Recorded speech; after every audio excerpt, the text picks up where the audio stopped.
Hello, you're welcome to Great Mad Sports. We're here watching Aston Villa versus Manchester United. I suppose can Villa keep the great run they have going after a brilliant win in the Champions League during the week against Bayern Munich? And can Eric Ten Hag save his job? We'll be back just after this intro.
And we're back. Hello. How are you? Hello, we have a few watching. So if anyone that's watching, say hello in the comments. Let us know who's there, because we can't see who's on, only that we have a few, which is good to have at this early stage of the day. Yeah, Marcus Rashford here trying his a bit of shooting practice here before the match. He could do it. Yeah, and let's see. And it's top corner. Top corner, but sure. Easy doing the training ground. Easy doing the training ground. Yeah. As a friend of mine one time, he was in the pub and they were watching golf, and this fella was eulogising about that. Could have been Woods or whatever. There was a local fella in the corner, Jay Hardliner. Sure, isn't it easy for him to do it with no one marking him? Yeah. Well, so we're looking at Aston Villa absolutely on the crest of a wave. And it's not the team you want to play, really, Clive. No, not exactly the place you want to be going in the current state that we are in. Slight difference between a 1-0 win against Bayern in the Champions League and a comeback 3-3 draw versus Porto in the UEFA. Is it that Conference League, or they're not in the Conference League now? Is it just the UEFA? I know, it's the lowest form of European football anyway. Yeah. No, it's not the lowest. The conference will be under that. So, is it? I thought it was the lowest. No, second lowest. Listen, you'll take an away draw anyway, like. Oh yeah. After going 2-0 up. Yeah, but sure, that's the thing. Unfortunately, 2-0 up, you can't relax. No, you can't trust that team. After being gifted 2 goals by the keeper, Porto keeper. Yeah. So what's your view on the match, Clive? As in predictions? We leave that off to closer to kick off. A feel. What's your expectation for Man United today, Clive? I expect, looking at the starting lineup, I expect an absolute bombardment from Villa. I see Bailey's playing; he always does well against us. No, our record against Villa isn't the worst, in fairness. Yeah. But having said that, just what I've been watching now, it's pretty tough, and I can only see a comfortable home win, if I'm being honest. Flana, are you shouting for Villa or United today? I'm bored. I don't know.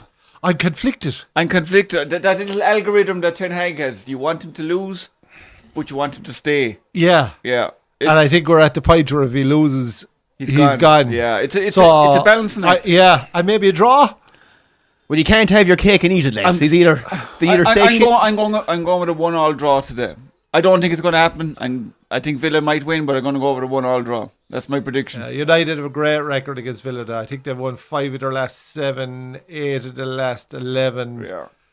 2 losses and that 1 draw, I think. So, but I know Unai Emery, Doc, is the reason why I'm confident he's for class, Villa. Isn't he? He's well set up. A top class manager. Jesus, I mean, never got a fair crack at a whip. You could argue with Arsenal. Arsenal had a lot of problems while he was there in terms of squad members they needed to get rid of. But he's proven. Now, he'd proven before he ever came to England that he was top class. You don't win that amount of European trophies, and not be a good manager. But geez, what he's like, he came in there. They were 18th, was it? Yeah. Relegation. Yeah, I mean, it's phenomenal what he's done. I would have trying to fucking bank at him in the summer. Oh, without a doubt, yeah. Name your price, Villa, just to get someone in. Is he the type of manager that might be better with that, I want to say mid-table, but not the elite? Like, he didn't really click at Arsenal, it didn't click at PSG. they're saying like he does a huge amount of. He sounds like Benitez, Flano. Very technical, very video sessions are very long, very prescriptive in terms of the players, in terms of what he wants. Well, and maybe that doesn't work with the. You can't fault the style of football, Doc. I don't know. I mean, Arsenal were a mess when he came in. Like, was Obama and all these guys were still knocking around there when he was there. Like, a lot of that had to be got rid of. That was a bit of a circus, yeah. So, and he probably cleared a lot of them out, and then Arteta came in and picked up. No, obviously Arteta's doing a good job too, and you know, some men to go to for light bulb fixing, but. He's like I think Emery doesn't have to prove anything to anyone anymore. What he's doing with Villa at the moment on a fraction of the budget might add. Question: as what Ten Hag has got. If United came knocking on his door, would he have to go? I would have thought maybe towards the end of last season, if they gone for him early in the summer, I think they may have got him before Villa came in with the new contract. Before seeing the state of United so far this season. I'd be thinking, he's looking over, going, maybe they're best divided. You know, it seems to be a funeral parlour for fucking managers. Would you pay 20 or 30 million to buy him out of his contract? Well, the thing is, like, you see the list. They're throwing up these lists around about potential managers coming in. And I mean, it's the who's who of nobodies. Like, you're talking Gareth Southgate, who's done absolutely nothing at club management. I mean, it's scary to think, but yeah, he's on the a PR manager. You've got Graham Potter. What's Graham Potter done? Like, went to Chelsea and got absolutely devoured. Now I know Chelsea's a circus. That's what you're saying about Unai Emery. Would he be a Graham Potter if he went to United? Would he get lost in the egos and get lost in the billions? Where I would disagree. That's what I think. You just don't know. But where I disagree there, he's coming into a squad there, lads, who've won nothing. Yeah. This isn't like him coming in, say, where David Moyes came into a squad that had won the lot. He's coming into a United team there that have won nothing. Yeah, but there's still a lot. And he's coming in with like, is it 4 or 5 Europa Leagues? 4 Europa Leagues. Yeah, you know, he's coming in there with a bit of pedigree. His body of work at Aston Villa, I think, proves that he knows what he's doing.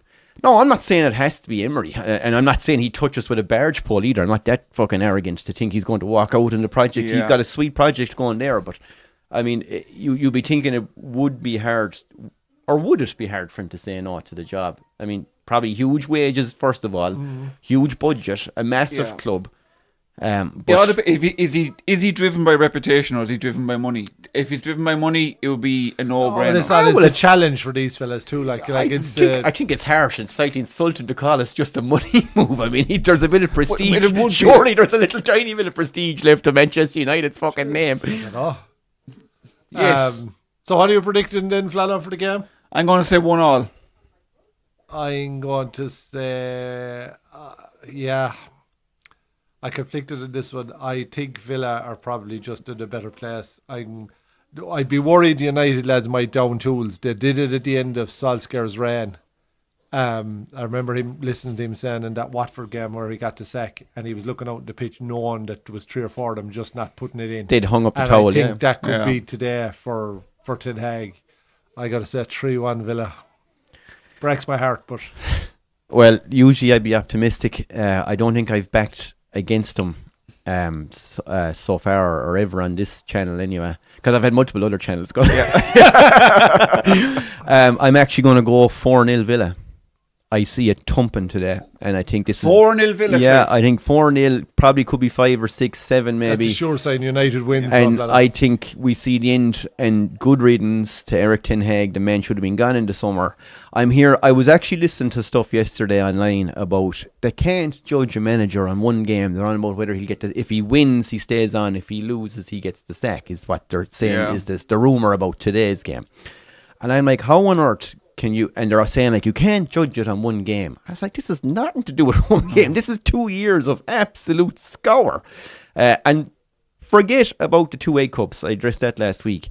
What he's doing, what he's failing to do, the players haven't a clue what's going on. The guy is clearly he's lost the squad a long time ago. You're seeing now with Bruno, he's always been petulant, but he hasn't been red carded in his United career, and he's got back-to-back red cards. The heads are gone. I think the players want him gone, no matter what they'll say on TV interviews. And he doesn't look like a man with a. He keeps going on about we got to stick to the plan. That man has no fucking plan. He keeps picking lads in or they're playing brutal football. They start every week. So I want the guy gone. The worst stat I heard, Flano, from a United perspective, I was during the week watching a bit of the Porto game. They've won 1 of their last 10 European matches. Yeah, Really? it's been dreadful. That is shocking. unbelievably Like, you can't shocking. raise your game for European football. Like that They is finished- a scandal. They finished Yeah. bottom of the table in the Champions League last year in a group that was reasonably handy. They were absolutely kept. 1 game in their last 10, Flano, in Europe. They've won. That is scandalous. How do you have patience with players like that? I was reading a stat during the week. Every 5th game, now after the last couple of results, they could have gone up even more. Every 5th game, they concede 3 goals at least. Like, that's a 3 shock. goals every 5 games are No, I said every 5th game they're they're due a high. conceding 3 in a match. Yeah, Oh, Jesus. or higher. Now, if you were to go around the big clubs or say that the Well, it ones happened once that are a season. successful at the moment, So you're saying you're not a big club? and at the moment they're the money is there, but Nice, the fucking. fellow. And I read a joke this week to someone saying Ten Hag has not been supported. I'm like, you fucking My crazy. God. The guy's had 650 million euros of transfers, and someone came out. I was watching it going, is this guy deluded? He has not been supported. Who put that out? 650 million euros. That reminds me of the old Bill Bailey one, and it was his ode to New Rock for millennials. And it was like the big, how could I feel pain? How could I feel pain? How could I feel Where you pain going? when you've been so supportive? Jeez, I didn't know where that was going. Where that was going.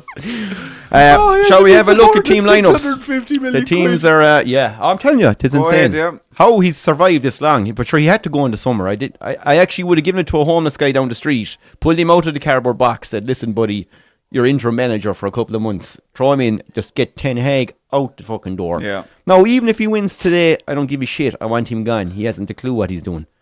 Ming the Merciless, out the fucking door. Martinez has been brilliant for Villa, hasn't he? The captain, the keeper. You gotta Oh, love he's him. class. He's some No, character. he's a proper goalkeeper.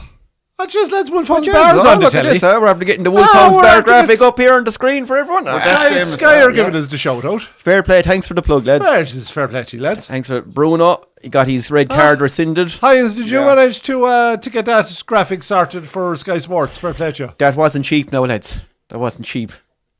Jesus, I'm very impressed. Fucking setting trends here in Wolfhounds Bar. That's a I think fact. we'll have a look at lineups as the teams make their way out.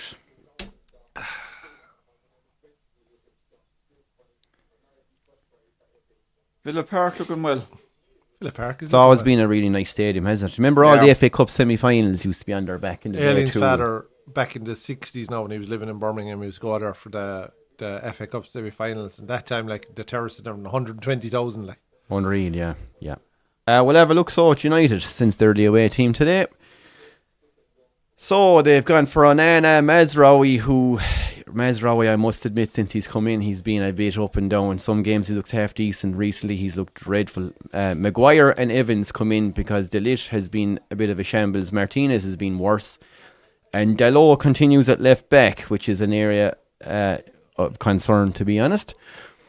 Ericsson starts in midfield with me. Now, Ericsson has actually been doing half alright recently, but my God, the man not a runner. can't run. I cannot for the life of me, and if any United fans are out there watching, you might actually answer this for me. Why has Ericsson never had a run as a number 10 in that team? Oh, you just when he took plays the there, words out of he my plays mouth. there for Denmark. He is an unbelievable playmaker, has a killer pass and can score a goal, and they stick him in a defensive midfield role I think since the day he arrived. Yeah. Like, I cannot I love for the life guy. of I me. think he's a great player. It's a great story. Him coming back from his heart issue and all of that. Yeah. The guy Back from the is a States. number 10. Yeah. He either plays number 10 Yeah. or he doesn't play. And Bruno, who's been can't move absolute. Bruno out there. Bruno has been I absolutely mean, dirt. no, I mean you can't because you can't put him anywhere else. No, But Bruno play has him wide. Bruno has been piss poor, and you've got Christian Eriksen there, who is a natural number 10, I know, who he's a excels lovely for player. Denmark as a number 10. Stick him in there for Yeah. 5 games. To me, he either plays 10 or he doesn't play. Again, that's an Eric Ten Hag head scratcher. I cannot for Yeah. life understand. So he's in midfield with Manu. Then you have Garnacho on the right, which I cannot understand either. He should be playing left midfield or left wing because that's where he does his best work. So he's put out on the right to accommodate Marcus Rashford, who's been dirt,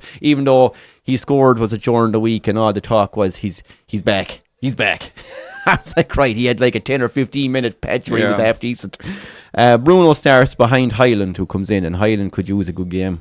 You could use a goal anyway. Yeah. So moving on to Aston Villa.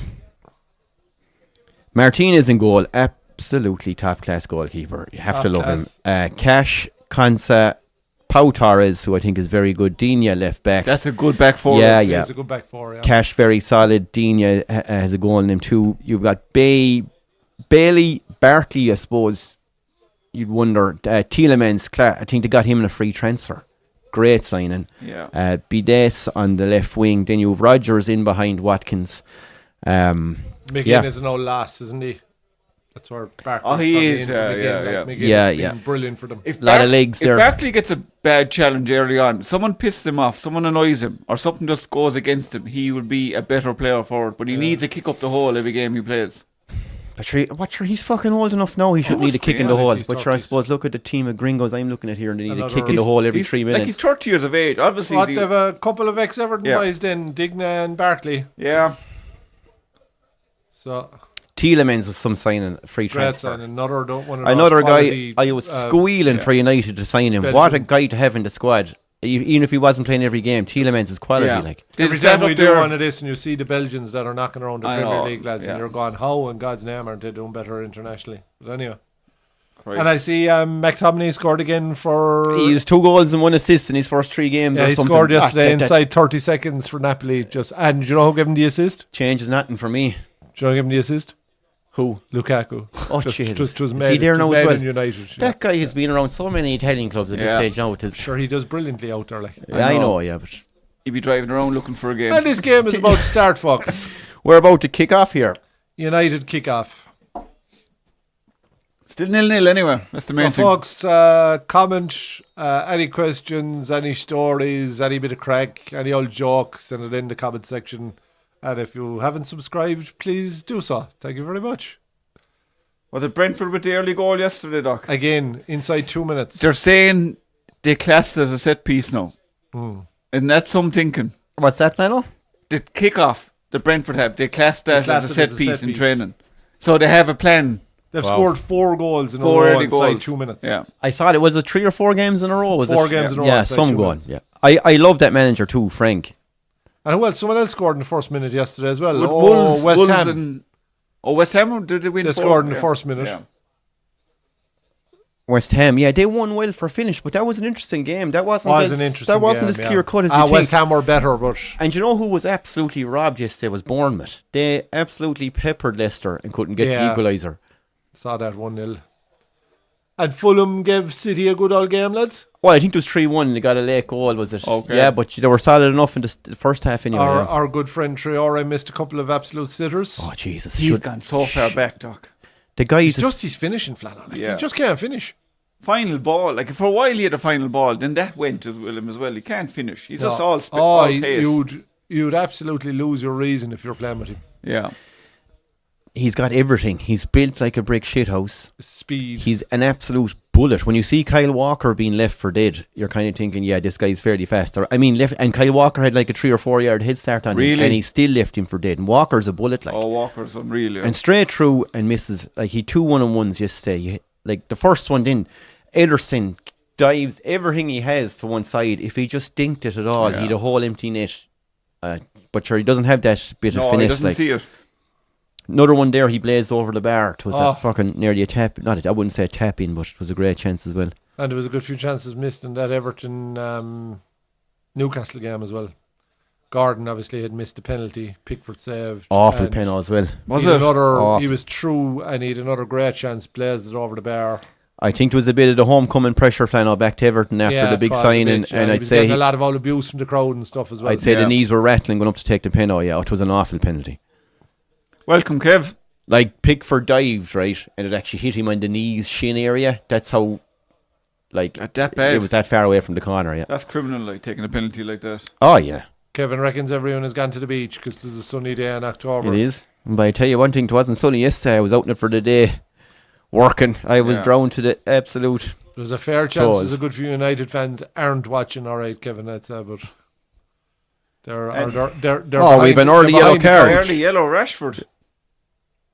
And they have packet No, it's data as Ericsson, well, is Kevin, so, they can watch us while It's they're on the Ericsson. beach. Ericsson booked That's after 3 minutes. That's what you want now, Ericsson and a yellow. On the Is that middle of 2 the car. yellows? Did Rashford get one? Or was that just No, a Oh, Rashford was Rashford standing was there as just the ref showing. whipped it out. Who's hitting across Bailey, is it? Did that the yellow card for? Put it back, God, ref. put it away, I said. Jesus, ref. Keep it in the pants. There's your number 10. Oh, digging, yeah. Free kick for Villa. Digne about to sweep this one in. Oh, this is a dangerous position now. Bringing an in swinger with the left peg. Here we go. Not a bad ball. And it's cleared by Johnny Evans. Oh, no, it's Dallo. What age is Johnny Evans like?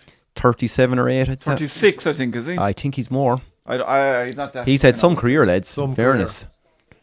You could argue where they should did the never brother let him go? go. He shouldn't be getting on that United team. No, he shouldn't, but they should Yeah. probably never let him go either. He would have been a great lad Yeah, having the no, squad. yeah. And I'd say he'd have stayed. Wasn't there a brother knocking around as well at the start of their career? Wasn't there 2 of them? I think Chris Evans. No. Jeez, I don't I know. think there Shane. was, yeah. I'm trying to remember back now, but I'm nearly sure he had a brother. Jeez, that you was- nearly would have heard that in passing somewhere. You're not thinking of the Keanes, no? There was Michael Keane moved from United to Everton as a centre half, and he had a brother who I was a could be wrong striker. now. I'll have to look it up. Oh, here we go. Rashford. Oh, Good save, good Martinez. save, Straight at him, Martinez. to be fair. But Kind of straight at him, all right. But good strong hands to get it away. Rashford struck it well, just straight at him. he did not find the top corner like he was doing in practice. No. No, he did well there in fairness. He wins No, the ball did, back, wins the comes ball in. back, takes it on, cuts in and bang. Oh, a bit of a deflection. Was there after Villa leads back? It want to be some strike to score from there now, in True, fairness. yeah. On that keeper, anyway. Yeah.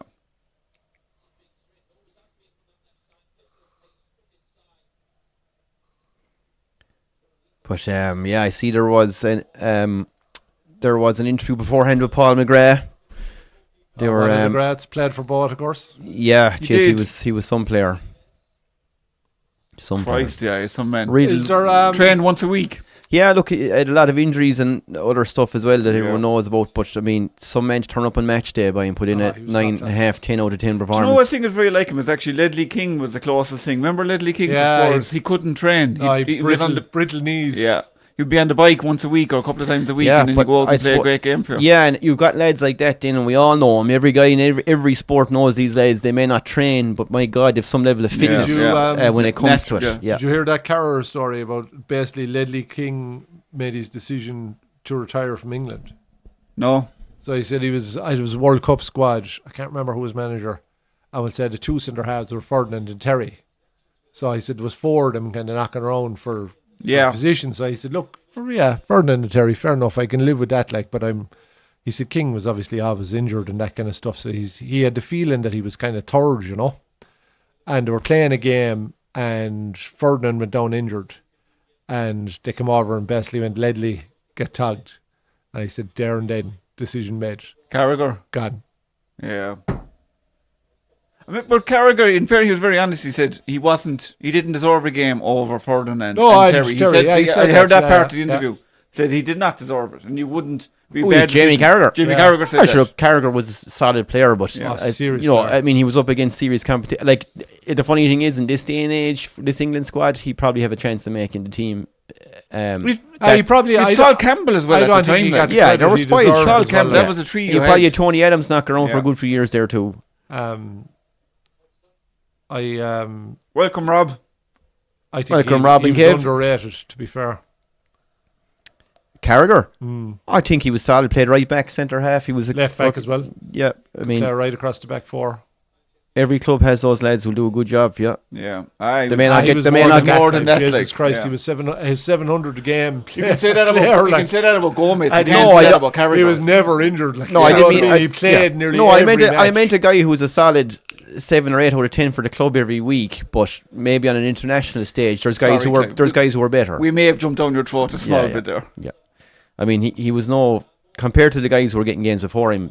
There's no argument. Like, Yeah. Come on, Villa.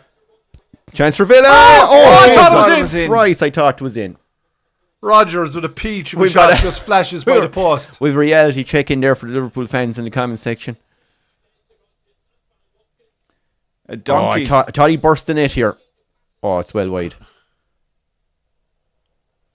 There's a good call, Benny. Goes for a bit of power here, and I suppose Yeah. Benny is saying From that range, is that? lads, Benny's saying we should get Paul McGrath for an interview down here. Be great, like man. that Down. episode of Father Ted, your man jumps out the window after having the fucking sherry.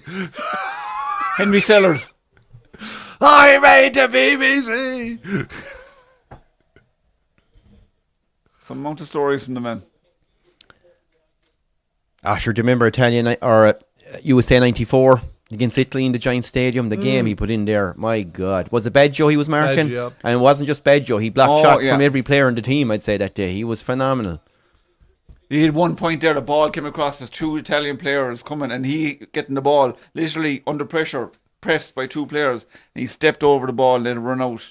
If he touched the ball, he was caught. I hope Phil Babb gave him a right few quid because he made some fortune out of McGrath because he looked fucking brilliant beside Stop. He probably got a signing for Liverpool out of it. Yeah, 3 or 4 million quid at the time, probably got 10% of it, fucking 400 grand into the back pocket. He'd go on to get a couple of sweet OGs for you. One of the greatest, you talk about my predictions one of the greatest sport predictions ever was from Tom Mack. He says, he was watching an Ireland game, and he said, Phil Babb's coming on. He says, do you know what? I'll sit back down and watch the Phil Babb own goal. And I'd say he wasn't watching for 5 minutes. He stuck a boot in the ball and stuck it into the back of the net. Right, yeah, I was there, yeah. I'll wait around for the Babb own goal. Phil Babb own goal. Leave the house, like. Yeah, oh, yeah. Open the door. I said, kind of half joking. I'll sit down now and I'll watch the Phil Babb own goal. And as soon as 5 minutes later, bang, back of the net. Yeah. Tyrone Mings in the box. He's injured, obviously. Big lass. Big lass. Good player, to be fair. Yeah. Done very well for England in the Euros now. I thought I wasn't convinced about him before that, but I thought he was very good. Who's down here, lads? Can't quite see him. It's not Consa, is it? No?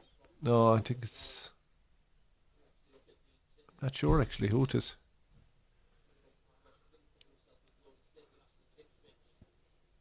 Yeah, got Carlos coming on anyway, so... Yeah, it could be right, Clive. It could be Consa. Jeez, he's a big lad this time, isn't he? Fucking hell, will they bring He on a didn't miss fella the here? fucking gym sessions, No. anyway. Got 2 tiny legs in him. He's all upper body. A good Brazilian name in him, Carlos. Yeah. When you consider they lost Jermaine there in midfield start of the season too, did you go to Juventus? One of Benny's favourite Aston Villa players. Diaz. Was it Luis? Luis, yeah, wasn't it Luis?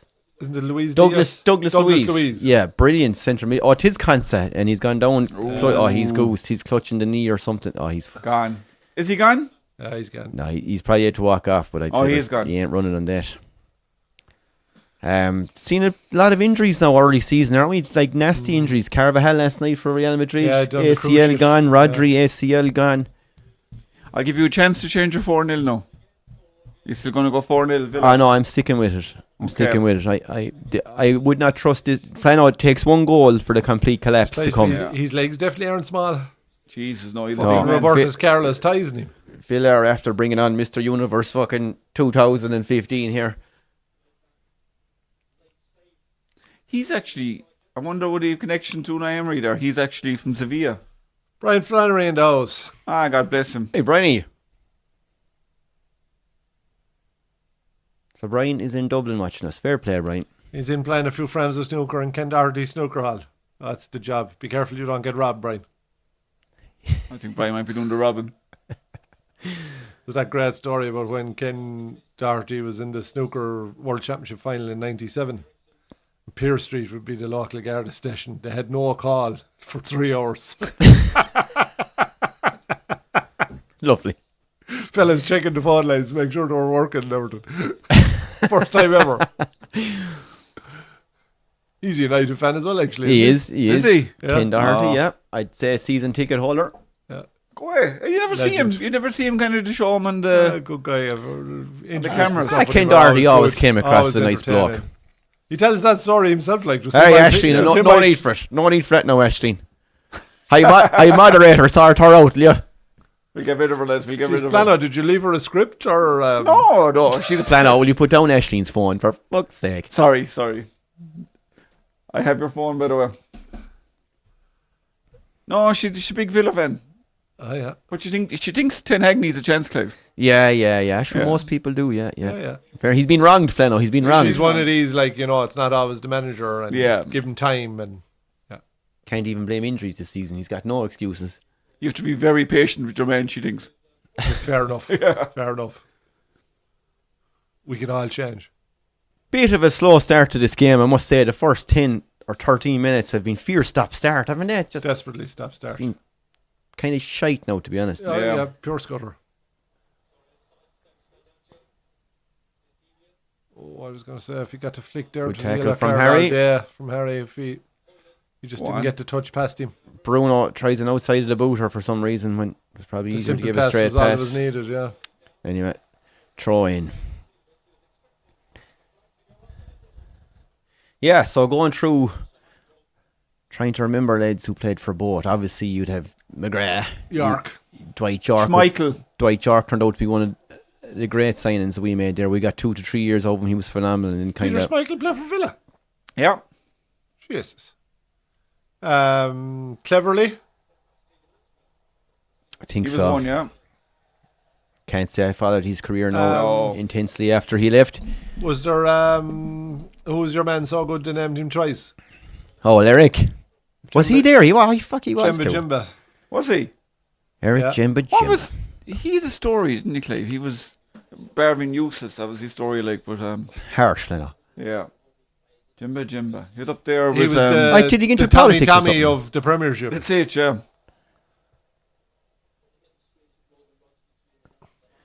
Old Bruno could use a big game now. It's been a while, Bruno. I just hoping he gets sent off again. He could use a couple of sandwiches too. He's looking awful scrawny there. Do a couple of fucking slaps. Easy, boys, easy. Free kick United. Christian Eriksen about to pop this one into the box. The only thing is, like, with Eriksen, the pitch free kick deliveries and stuff like that now Eriksen is a brilliant technician. The guy's a great footballer, but why on earth would you play him in a holding midfielder role when he's a born and bred number 10 and you're accommodating Bruno, who's been stink? Would you call him a dead ball specialist? No, I wouldn't quite go that far. I'd still put him on the freeze ahead of a lot of the other lads. Yeah. Oh, that's a lovely ball in. Unlucky. 2 guys at the back there could have done with a shout, couldn't they? Walk on for the same ball. So how did I saw the pool. That wasn't straightforward either. They were I thought Palace were unlucky not to at least get one or two. Yeah. We controlled the game in the first half, Clive. The second half was so helter-skelter, it was shocking. We had no shape at all. Palace should have scored at least one, but they came at a cost. I see your win. Allison out for a while, is he? Yeah, he's put a hamstring. It mightn't be too bad. International break. Keller missed the game because he was sick, so he should be back for the next day. But yeah. Who was your man that came on, Flano? Did he play? Jaros, yeah.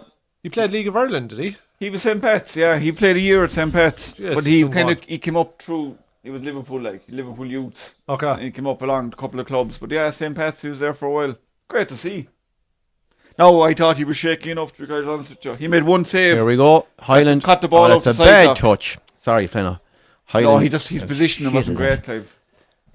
I'd have no issue once Kelleher's back. Oh, yeah. Watch this for a touch. Now, here you go. Now, take it on. Big fucking loader of a touch. Jesus. That's not his game, Clive.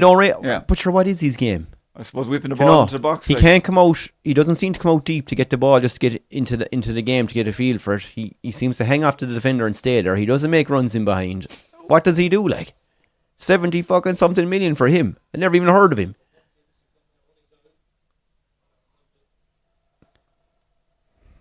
Was he Norway? Yeah, but he came up in the Dutch system, like, so must be good.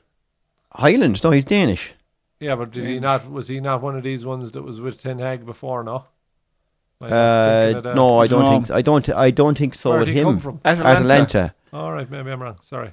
It's okay. I can't remember now, Shane, to be honest. But we'd never judge you harshly here. Yeah. I thought he went from Danish club to Italy. Let's guess FC Copenhagen, shall we? Yeah, good. It's a fair shout, Leno. Villa 2-1 from Ian. Welcome, Ian. We're kind of half hoping here, Ian, for a draw, myself and Flano, because we just don't want Ten Hag to go. Yeah.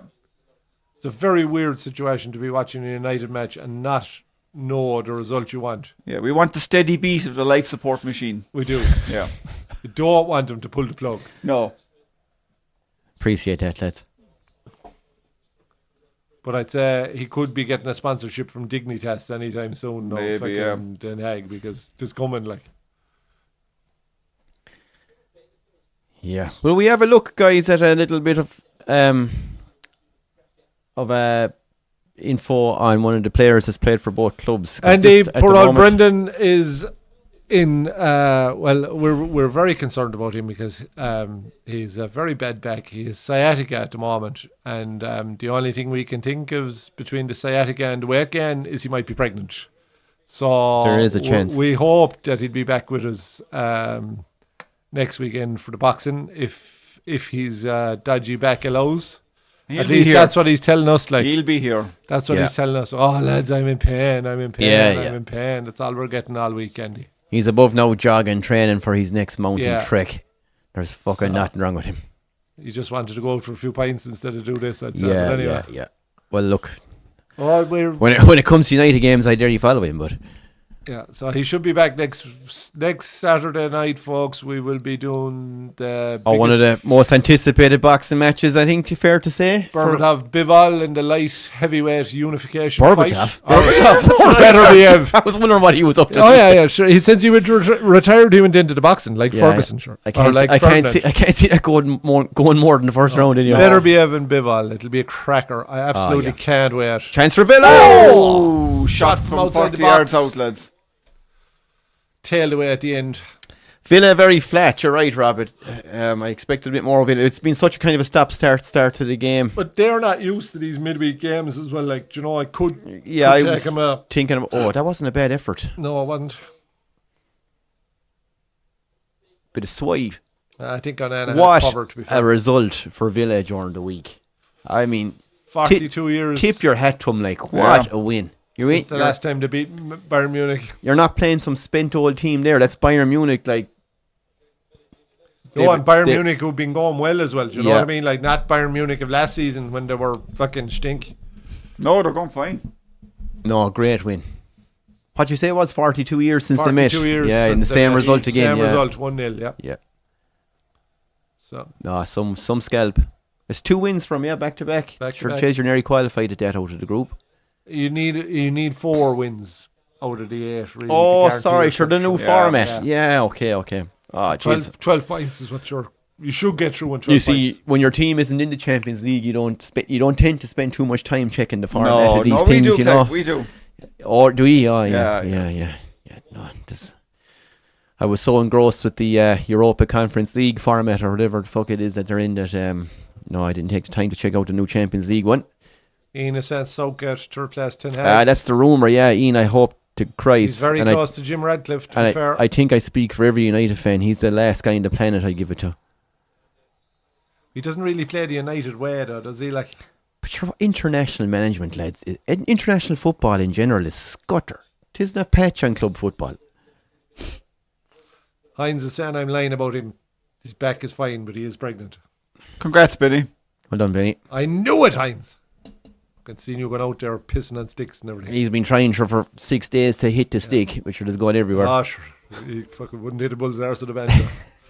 Just like that left peg of his. Lads, did I ever tell you about my sweet left foot? I'm like, oh, here we go. Was he a Kitog, is he? He was. Kitog, yeah. Oh, I like him more now. We like to 2 fuckers in the group. We believe in equality here in Great Mate Sports. So thanks, 2 righties, 2 lefties, yeah. You were positive discrimination hires. Yeah. I think you're getting in the door otherwise. Jesus. I'll just show me my skills. Oh. Smell a handball, was there? The smell of it. No. I think it's straight off of Harry's noggin, is it?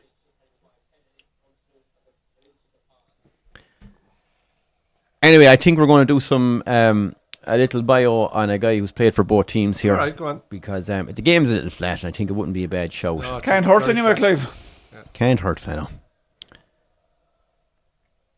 Who are we going with?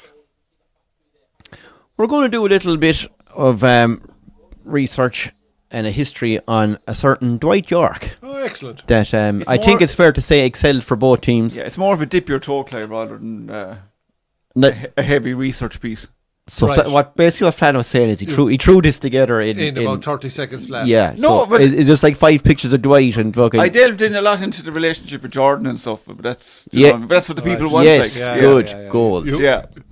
You went for the entertainment aspect Oh rather yeah, than yeah. the football yeah. aspect. No, not yeah. the football. The scandal. Give the people what they want. We'll have a look. Dwight York, scouted by Villa manager Graham Taylor, in a tour of the West Indies in 1989 at 17 years of age. Won the League Cup in 1996. Sold to Man United for 12.6 million in 98. Jeez, that was big money back then, lads. But it would prove to be some bargain considering some of the prices around. There was some money was starting to go up a little bit, but he was top class. Joaquin was bought in 94, 95 for 3.5. From Forest, was it? Yeah. The partnership that himself and Cole went on to form. And that was a record. Unreal. So Class, won the treble in 99. Nice fella, nice you to put that in. I Well, wasn't there sure you you go, would know Clive. because it probably killed you to type it. Yeah. Had a lethal partnership with Andy Cole. I feel like you're playing me up here now. Something's going to come there at you me go, now in the Clive. next 2 No, minutes. no, I don't- I'm like Ron Burgundy. I'm just going to read it out here no matter how fucking bad it is. Clive is a prick. Oh. Formed a lethal partnership with Andy Cole. They were unreal to watch. They used to do the dummy and cross back over. yeah. They were all one touch link ups. It was lovely to watch. Made the team of the year and player of the season in 1999, which I think was well deserved. I think he finished with mid to late 20s of goals with us and a pile of assists as well. Yeah. Won the Golden Boot and Champions League top scorer. I remember the Barcelona game. There were like back when Champions League games were unreal. It was was it 2-3 draws against Barca? Like you could not stop them scoring. They had Rivaldo, they had Sonny Anderson, Luis Enrique. Their team was phenomenal. Yeah. And then United at the time were lethal. So like you weren't going to stop both teams scoring. So it turned out to be 2 goal fests, 2-3 draws. I think both matches. Rivaldo, a little dink free kicker. You had teams of stars back then. Every player was quality in Champions League football. Like Dennis Irwin too. But you had way less teams, like, so, Yeah. do you know. Yeah. Oh, and sure, it was the actual winners. Do you know what I mean? Yeah, it was the cream of the cream. Yeah. In 2002, he signed for Blackburn Rovers and reunited with Andy Cole. Spells at Birmingham and Sydney FC before winning a championship with Sunderland in 2007. Remember that? Wasn't Ray Keane brought him back? Was it? I think. Yeah. Did great from too. I mean, what an experience that'd be bringing into a championship Isn't side. it unreal? Like that will win you a championship in fairness to men. Yeah. He was the kind of guy you give him the ball, he's going to score or hit the target anyway. So represented Trinidad and Tobago 74 times, scored 19 goals, helped his nation to the 2000 African Gold Cup semi-finals. Who gave that ball away? Was it Bruno, number 8? Yeah. Reached the World Cup for the first time in 2006. That was some going. Fair going, Trinidad. That's brilliant there from Johnny Evans. They look in a bit of trouble. Comes out, smashes your man to tackle, ball 40 yards down the pitch and out over the line. That's sometimes you defending. need old school dog. I believe they call that no messing. Watch. Oh, Bang. It's the touch out. It's the poor touch out of Watkins. It was, but he gives him just the chance. ends it. He's coming out to end it, and he's Oh, ending it either speaking way. of ending. Oh, he Shane, injured himself in the process. You've given him the jinx. I've jinxed poor Johnny. Sorry, Clive, I interrupted you there. No, you're fine. We were finished. Yeah, no, in fairness to Dwight York, he had a great career.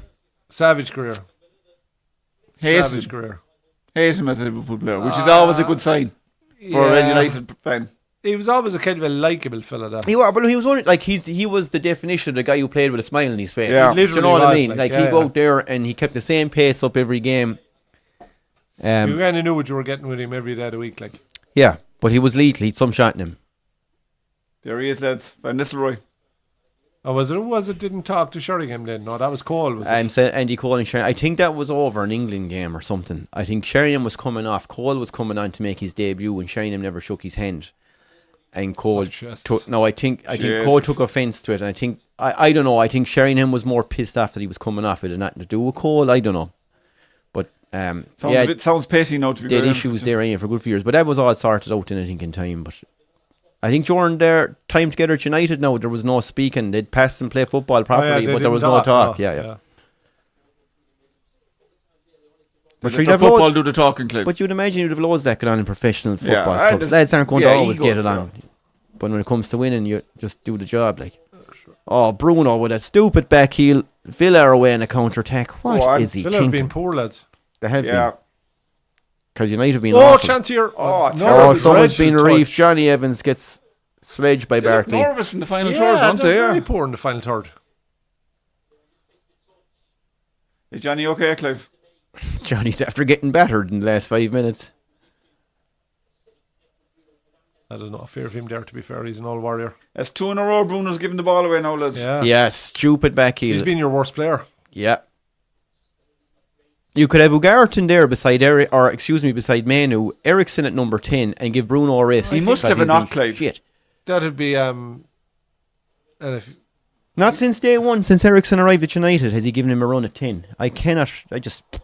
Anyway, one of the many mysteries of the Eric Ten Hag saga. I suppose your captain is playing there, like.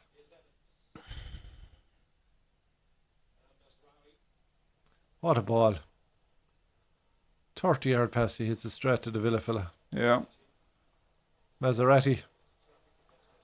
This game needs a goal, lads. It badly needs a goal. It is very poor, actually. It's the worst game I've seen all week. It's in the last couple of weeks. Very poor quality. Yeah. Which isn't like us, though. No, you'd be expecting. Oh, Rashford. Hey, both teams just keep passing it away to the opposition. Can't keep the freaking ball. Both teams. Makes for a cracker. You've had more ball than I was expecting you to have, like. Yeah, we've been way more comfortable than I thought we would be. Jeez, Villa have been very poor. As you said, Doc, the old midweek game against Bayern, it's bound to take it out of you. Yeah, and you can imagine the atmosphere in Everton at Villa Park. Like, the place went bananas when they scored. Like, it was there was lifelong season ticket holders there saying they'd never heard the noise that was in there the other night. Like, really? So, it is hard to get yourself back up, and they're not used to that, like, going from that high. Sure, it's going to take it out of the legs too. Sure, you're going at it again a few days later. But even emotionally, I think that's the problem a lot of the time, is getting psyched managing up again. the high and the low, like, together. Or that's the Liverpool's and United's and, Chelsea's and Arsenal's. They are used to it. Like. Oh, that's a bad touch out of Did your man call behind, I wonder? Play Garnacho. Oh, and then he should have given it. Do you see the way Garnacho leaves it? Did the defender call? I wonder, did he give him the old leave it? No, you can't do that with the yellow card. The old classic. I'm sure the ref has the area, like. So what other results have we yesterday? There wasn't a massive amount of matches on yesterday. There must be a game on tomorrow night, is there? Well, Chelsea are playing at the moment as well. They're playing Forest. Oh, right, I have you, okay. Are they on the moment? Yeah, they were kicking off same time. Are you scoring that, lads? But there's another guy, lads, who's after coming into an absolute circus there. And turned it around. And Maresca, he's doing great. Villa on the break. A short space of time.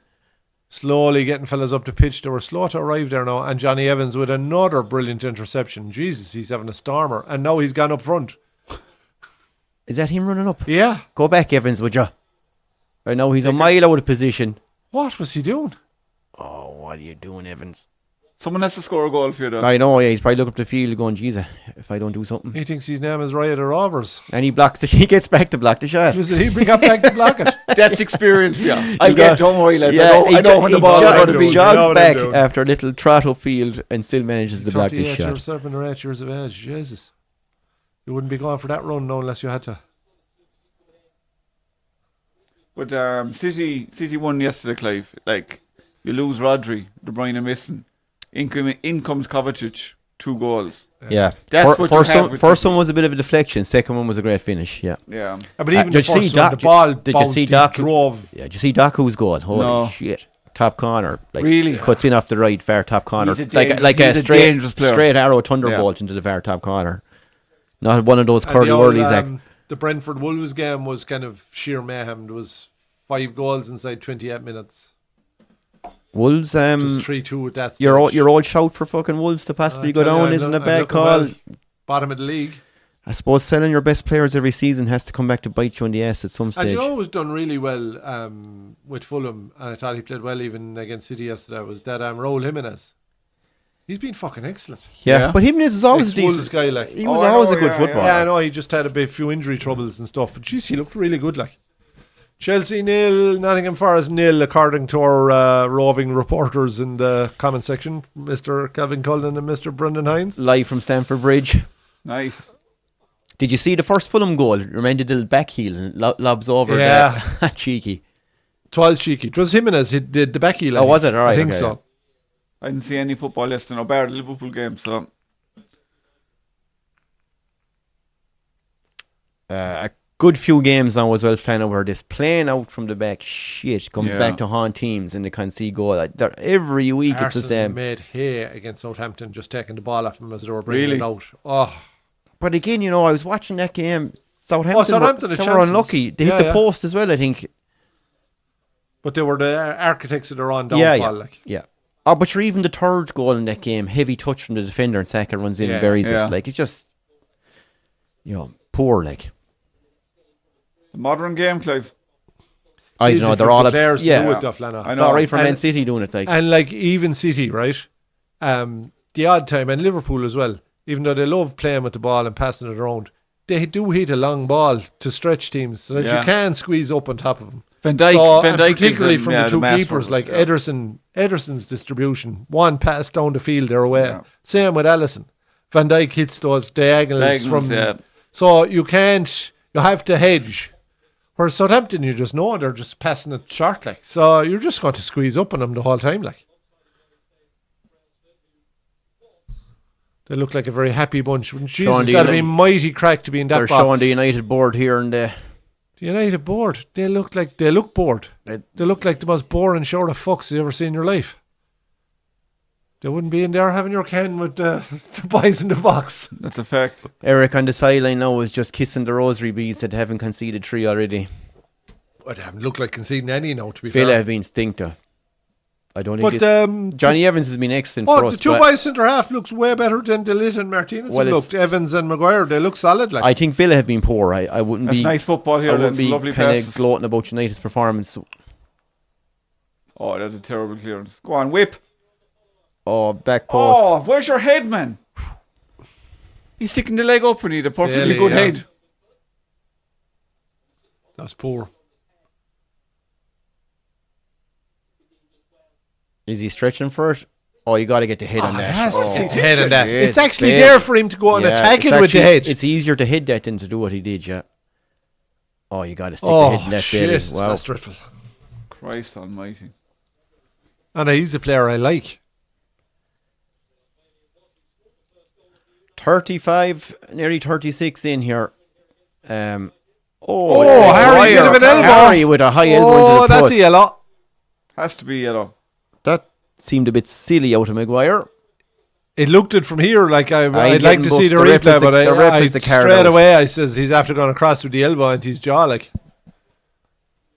Arm is up like that. He gets it into his face, like if he gets it across his chest. I have to see this now. Does he come out level armed or does he actually go high? Is Watkins gone down that it looks worse than it? Nah, straight into his throat. Just a bit silly. Yeah.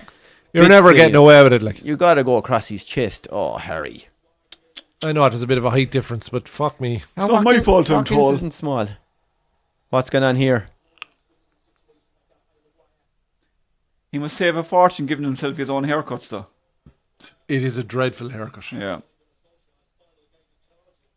Welcome, Saz. A new name, lads. There was Saz Maher. Saz Maher, love your shorts. Thank you very much. Plenty more to come. There's one beside you, Cliff. Oh, lovely. I look after you, Cliff. Flan, I sure you appreciate that. Here at Wolfhounds Bar, the staff are top class. Retry. That's okay. We didn't think you meant anything else. As how can you see my shorts? We haven't quite got desperate enough to start exposing ourselves on camera. Well, I'm actually in the full United kit. I've got the stocks and socks and everything on. I was like, fuck you, Saz. Full kit, come on. I was like, shit, Saz. How can you see that? John Terry Kelleher. That's it. Yeah. One of the most cringe. He actually went for it.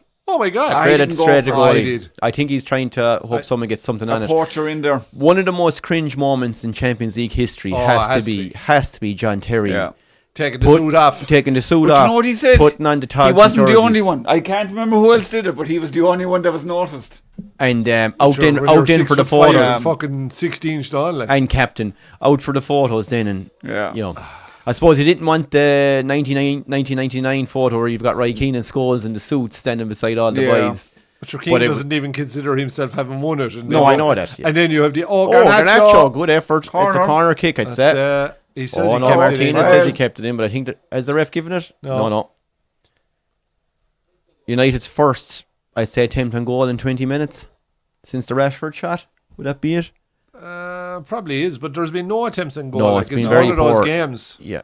I'd almost take an Irish international match now over this. That's saying a lot. Take it back. Oh, Christ. Even though I see a few Irish boys scored in the championship yesterday. There's Delap obviously scored, did he? the lap scored, but sure he's not Irish, like as of yet anyway. But you'd be He- hoping. no, he'd he is fucking- Irish though. Well, We're taking him. We'd be doing the equivalent of the Grealish thing with him. So he's played for all the he's English played- underage teams, he's and played we'd be with England poaching him. underage, yeah. No, Rory. How you doing, Rory? Great to see you. He's got to go, my man. He's got to go. I believe in Ten Hag, Rory. I trust it. Ming the Merciless He has has to a go. plan. He has a plan. He has a plan, all right. The plan is Fucking to get G relegated. stand there and look angry. Say nothing. Playing. It's a great plan. 650 million, Rory, for this. And the two centre halves. And most he of us on the signed- bench are injured. The two centre halves. He's got fuck all injuries, sure. The two centre halves he signed are both on the subs bench That's today. what I said, on the bench are injured. The only one injured really is who? Luke Shaw. Mason Mount. Yeah, because he's a huge lad. That other centre half you signed, what's his name?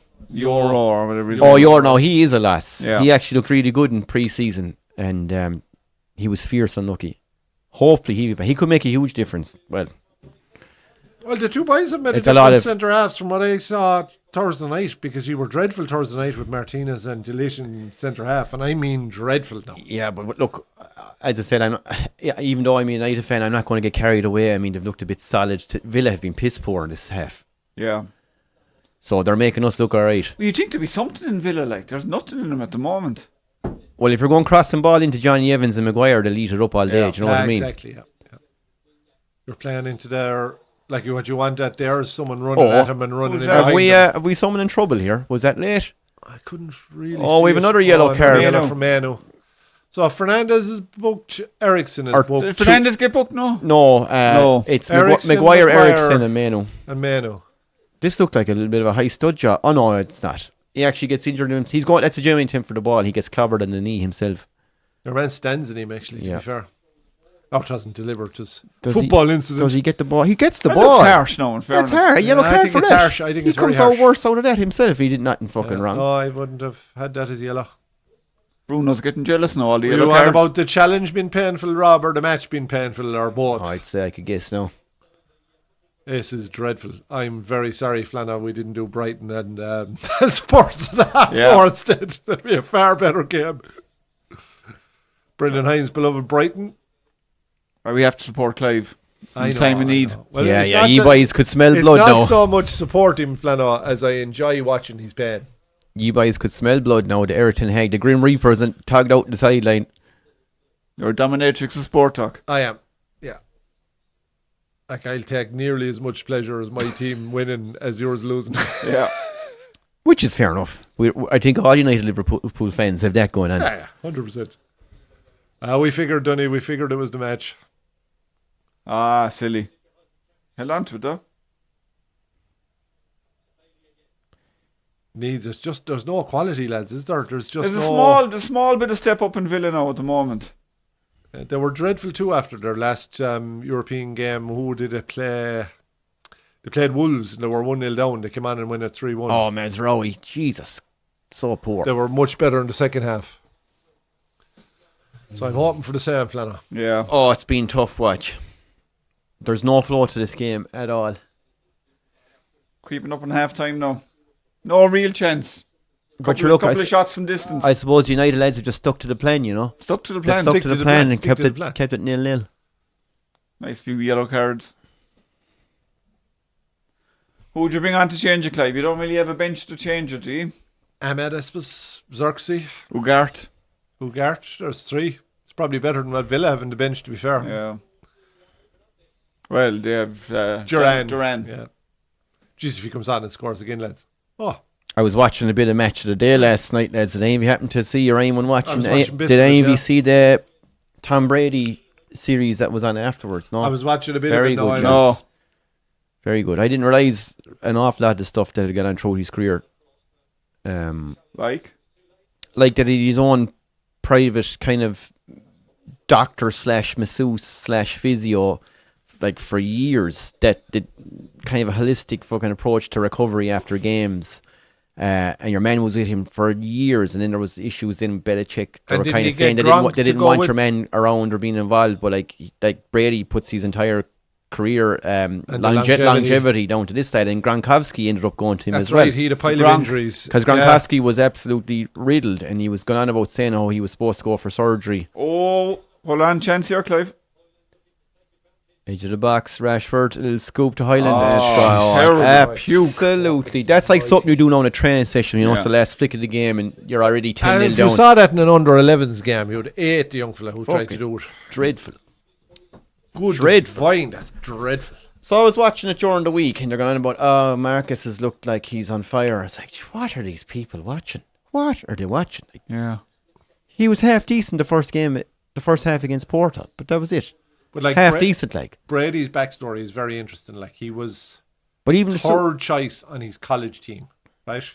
So he didn't get a start in college. I think at least final year. But he didn't even start playing American football till he was mid to late teens, And then he was something like he was way down the draft then when he was signed, like, and he was on to be the best ever. Like, but I think he's like that, Clive. He's one of those players like Ronaldo did it, LeBron did it. They started investing in their bodies, as their 100%. Weapon far earlier than maybe more fellas did. Like, but he had the brains as well. His ability, it wasn't his feet, it wasn't his hands, it was his brain was. Well, he said his best weapon. Like, and 'twas I suppose it wasn't just taking what you're told when you go for a medical appointment. Oh, you need this, you need this. He'd go away and he'd get his kind of own guy to get his opinion. He'd send your man over to Heinz, no? Oh, sure. The Chakra fella. Well, why does he have a tab in coffees? Is he? No, but he might be able to fix him. Like, Noli, any sign of Noli? Is he back from France yet? Noli is so loved up. He can't be thinking about Great Mad Sports after being away. And, sure, imagine walking in a down romantic Paris for a few days. You know, I've never loved you as much as I love you now. 5 pints in.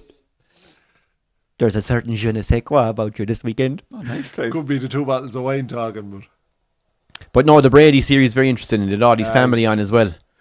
3 older sisters, and he was the youngest, obviously. But he was used. It was interesting. Now he gone out as a kid to try and play in the street, and all the kids ignoring him, you know, because they were saying he was.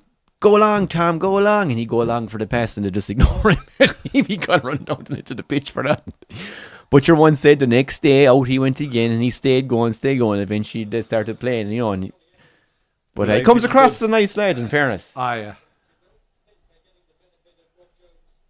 Yeah, but there was kind of instances found out with himself and Gronkowski where they recommended surgery and the other guy had him sorted after maybe a couple of days of strenuous or hard physio or proper recovery stuff, you know, and their injuries were gone, you know, and they were being recommended for surgeries for this and that. And you could badly do with a Solskjaer, Rory.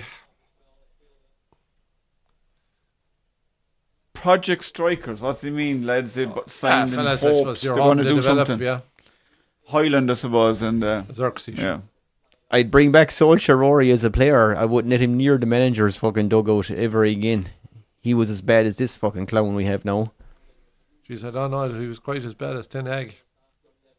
Oh, they were dreadful to watch. Like the other thing about, in fairness to Solskjaer, right? And I remember him revealing, was there 18 players that he looked to sign, one better than the next, have gone on to do great things, and he got none of them. Like, and that's just. He looked at Haaland, yeah. He wanted to sign him when he he was wanted 18 to get or 19. Haaland, Yeah, but sure, look, you can go back through every player in history. Cristiano Ronaldo, Arsenal wanted him. Do you know what I mean? Yeah, There's I know, loads of but players he like that. had a list, Messi or and he got God knows none what. of the list. Like, he came up with a list, and he got no player off the list. I know, so sure. What's he his did face? not get the backing that Ten Hag is. Moyes wanted Tony Cruz, sure. That was supposed to be a nearly done deal or something. Or I don't know. Whatever about him not getting certain ones, it's not that. It's that he got none of the ones he looked for. But Solskjaer still got a lot of money. You can't say he wasn't supported. But they weren't his signings. Ah. That's the thing, like. It wasn't. I don't even care about that. He was so tactically inept. It was embarrassing. That guy was absolutely. Like. Yeah, when you can't come into a club like that, Jesus Christ, they were schooled in most games. Rob Dunn says Tom Brady's a cheat. Oh no! Welcome, Yvonne. Yvonne, you're very welcome. Yvonne Strickland, how are you? Harry ripped his tights. This is the whole new thing now, the blood flaws in them and them Something ripping. like that, yeah. Jesus, I don't know that. There's an awful lot of overthinking too, I'd say. Like, if I cut these fucking holes in my sock, I get an extra 3%. I'm guessing Rory's a United man, Clive. Rory's a United man, and he's an Ole fan. I'd had it up to my teeth with fucking Ole Gunnar Solskjaer as a manager anyway, to be honest, by the time he was sacked. When's the last time, look, when's the last time you could honestly say that you can just blame the players? Like, transitional. Yeah, but sure, look. You can't say bad manager, bad player. You've always had a bit of both. This debate's been going on for years. You haven't had a clean out. But this debate's been going on for years. Oh, the players are letting them down. The players letting them he's gone, I just want a goddamn manager to come in and put a plan in place that you can see what he's trying to do. Solskjaer had no idea what he was trying to do. What's Eric Ten Hag's game plan? I can't see a fucking thing. We press? They don't press. They don't keep the ball. They don't. Yeah. We counter. What? When? Maybe against Man City when they own the ball and you thump one long for Rashford or Garnacho to run onto. Like, what's the game plan? Jose Mourinho come in and just realize, okay, I've got a pretty shit squad here. I'm going to park the bus, and that's going to be it. It's going to be dirt football. It was horrific to watch. He got us to Europa League, but your Europa League at that stage, the teams in it were scuttering. I know, yeah. We met a young Ajax team in it who were fucking like average as muck. Had you Pogba in it? Yeah, and we beat him in the final. Was a 3-1 or whatever it was. It makes me laugh. Like, they're talking about a thing like you'd never hear before this year, and now you'd hear it nearly in every game. The low block. Have you heard all this? Or they play a low block. A low block is basically like, we let them carry the ball up to halfway and then we'll engage. Sure, teams are doing that for years, and they're talking about it like there's some new tactical fucking masterclass from these new young managers. They just put a fucking title on it. Like, do you know what proved to me the influence a manager can have, right? And people will look back on his period there as in, like, they played awful stuff. And I take that on board 100%, and I agree. You're not going Fergie, are you? No. Okay, Jesus, no. But what I'm talking about, say, the influence a manager can make, and it was never as obvious as when Van Gaal came in, right? Van Gaal comes in, and we had possession stats that I've never seen since as a child supporting United. We were 70% possession in games against even top sides. I mean, it was outright. No, we did nothing with it, is the point I need to make. But we kept the ball something unbelievable, right? I'd never seen it. Like, their possession percentages were absolutely off the charts. Even back then, they were keeping the ball off of Man City. It was unreal. But they could never do anything with it. That's the problem. They could keep the ball, but going from that into an attack mode, Van Gaal, it was piss poor as well, and that's ultimately cost him his job. But you go back and check their possession stats, it was absolutely off the rails. So my point is, a manager, and they'd never been able to keep the ball like that before, a manager can come in and change things. That, like, the kind of influence they have on the team. He came in and changed it to a possession-based team. Now, they didn't, as I said, didn't do a whole lot with it. Yeah. Mourinho came in. Mourinho was the opposite. Mourinho was, ye have the ball. We'll fucking sit and we'll sit and counter when you come down to attack and lose it. We'll counter. And the thing is, that's grand against top sides. But when you're going out playing against average Joes in the Premier League, at the time when a lot of them were, before the money kind of started increasing for all clubs, that didn't work when you had to actually go out and play football to break a team down, because they just weren't able, because they weren't coached for that. But it's just, my point is, the manager influence is massive, and I'm watching Ten Hag. It's diabolical. It's scutter. What are they doing? Ole Gunnar Solskjaer had a notion, in my opinion. Van Gaal proved that the influence a manager can have. I don't see any influence from the last two managers as to what they're doing, is my point. So I think the manager, there's too much blame. It's the players. It's down to the manager. The manager picks the guys who start. If a guy's playing dirt, you don't play him next week. It's not just about the manager in modern football. Like the whole setup in the club has to be right. Chairman has to be right. The director of football has to be right. The recruitment has to be right. The facilities have to be right. And they all have to be aligned and pointed one direction. And for me, that's where United have gone wrong since the Glazers came in. Of course, there's been stuff off the field, but there's always been money there for managers. Are getting the blame, but it's rotten from the top down. No, they've addressed that this summer, and I know it's only going back to last June or July when they brought in all the new directors and the whole lot. But Ten Hag has been there now 2 years. It's been absolutely diabolical to watch. I mean, I have no idea what he's trying to do with him. I don't know what's the style of play. There is none. I don't know what. And then he goes, and the signings he's made, the money he's spent. There's no one telling me that he had no control over the Anthony transfer. It was 85 million. Bought them. He wanted Anthony at all costs. But that's the point I'm making, right? So United went from a scenario where they wouldn't give Solskjaer any power to sign players. They get in Ten Hag, and they handed him the exclusive power to sign players. And he signed it a load of fucking donkeys. They're spending 80 million on Anthony. And that's a structural issue in the club. That's my issue. You've had a policy with one manager to do one thing, and you get in the next manager, you do the entire opposite with terms of your recruitment. There's no other big club running their business like that. No. And it is a business at the end of the day.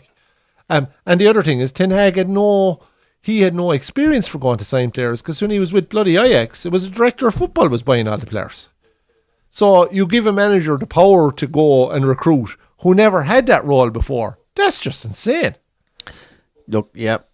But obviously, I'm delighted. Look, they would have sat down in the summer to sign players and agreed amongst each other with the new directors that, we'll sign this fella. Look. I'm baffled by most of their signings, but nothing baffles me about the bloody club anymore anyway, to be honest. So poor first half, does he have to say? Have we no real chances. What? Have you no Legend series for us, Lana? Yeah, I have one there for you.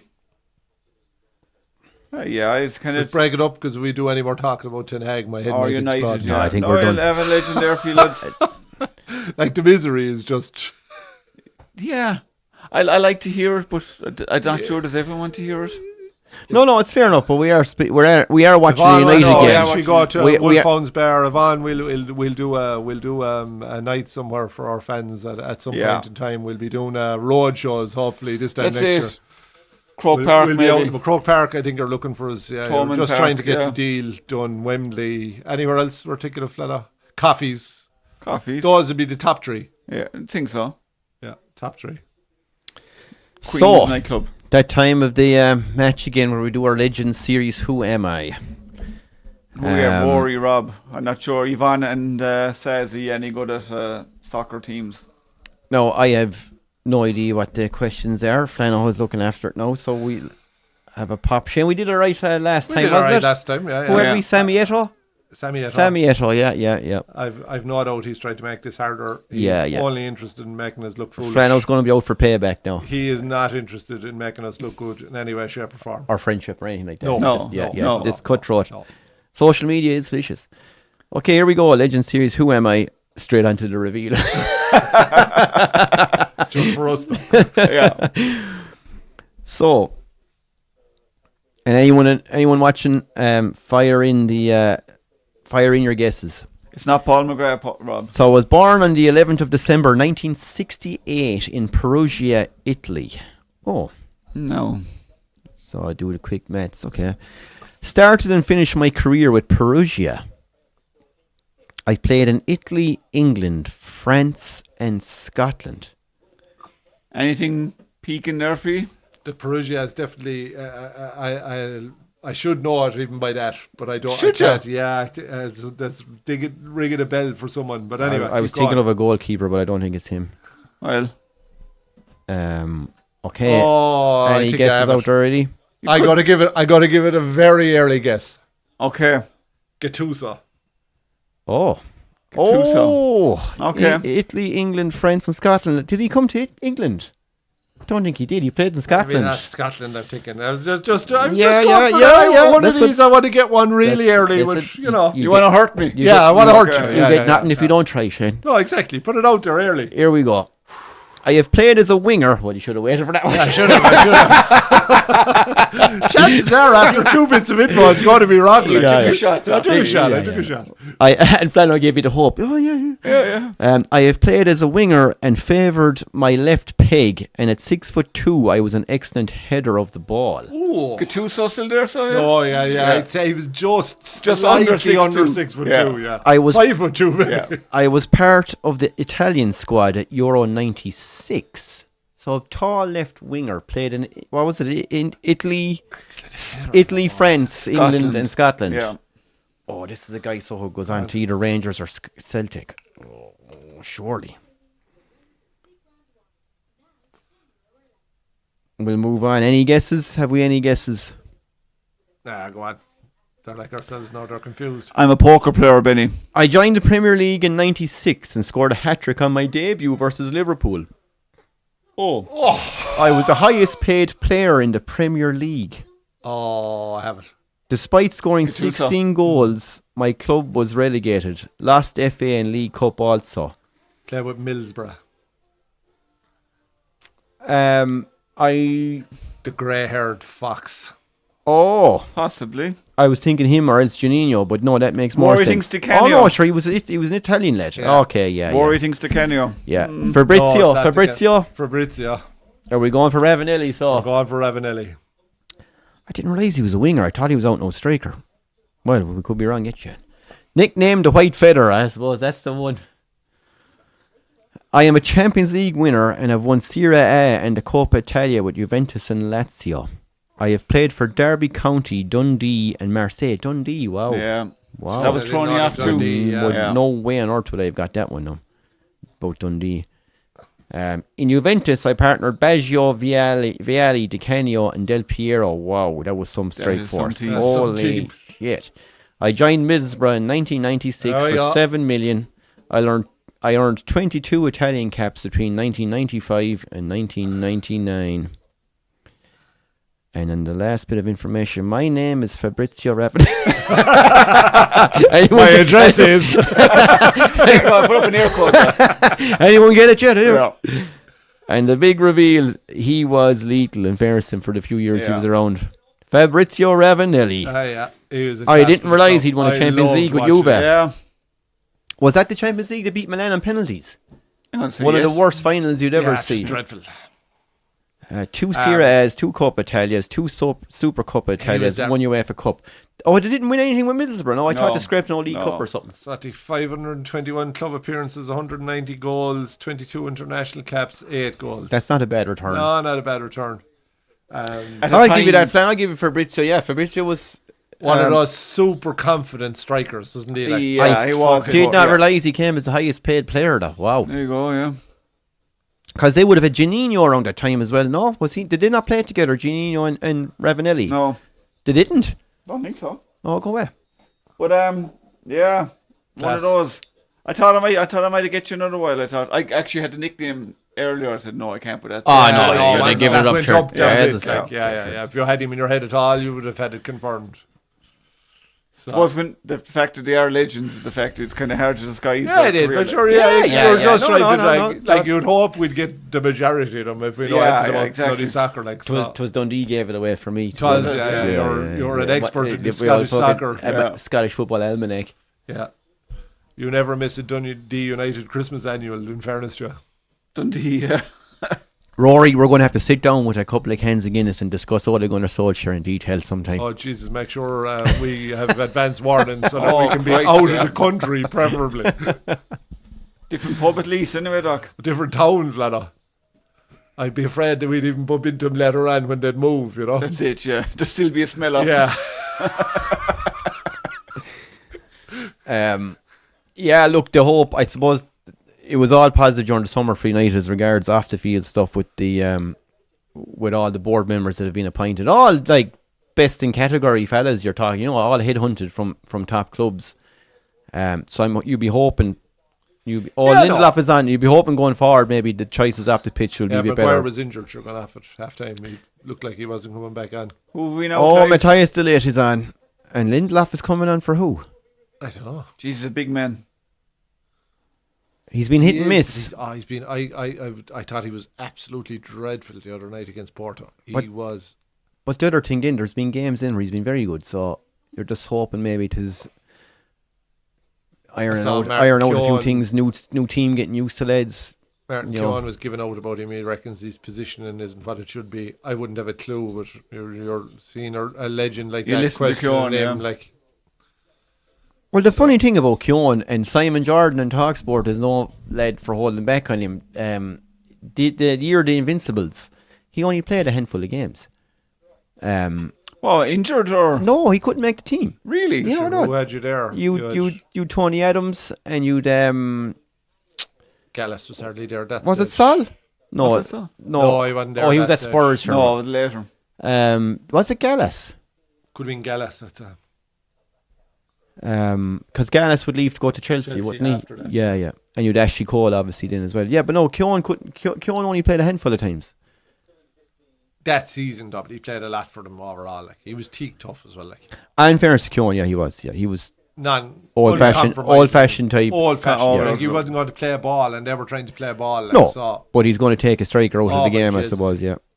You'd hear the old England strikers in particular. I've heard Wrighty and a few more talking about marking him, like, and he said he would kick the living shit out of you in training, like, just could go through you for shortcut. He was the same on the training pitch as he was. I would come off black and blue, like. I'm only seen Brian Flannery's comment on Maguire there. Sorry, Brian, that was a good one actually on this. Maybe you read it out already, Flano. Go on. Maguire looks out. It's like losing Maldini, some lass. Harsh. Maldini. Well, at least we might see a bit of a few chances now with the changes. Rory, we might disagree on Ole, but surely we can agree on Ten Hag. The man is just out of his depth. If Villa might go for it now, Doc, in the second half. Go for it, flat out. I'd imagine Emery. That was the plan for that, just get to half time after the midweek exertion and then put the foot in the throat. A bit of rope it up. Bring in a can for me, please. Just going to. Yeah, as it opens up, have a go. Kick a man when he's down, all those kind of things. Yeah. All those cliches. Actually, do you know what, Shane? You might do me a favour. Pass me you can do it yourself, the stream deck thing there to start the second half. I'll show you here. Jesus Christ, the seat knocks me over. Oh, the clock on. Yeah. Sit down, will you? No, sorry. No bother. Fuck's sake, Fox. It's the smallest bladder in Ireland. Gee, that used to be my title. I know. It's my first visit. Sure, we're only on. No. Yeah. I know we did 10 cans before the match, like, but. Do you want anything? No, I'm alright. I'm still drinking this, Cliff.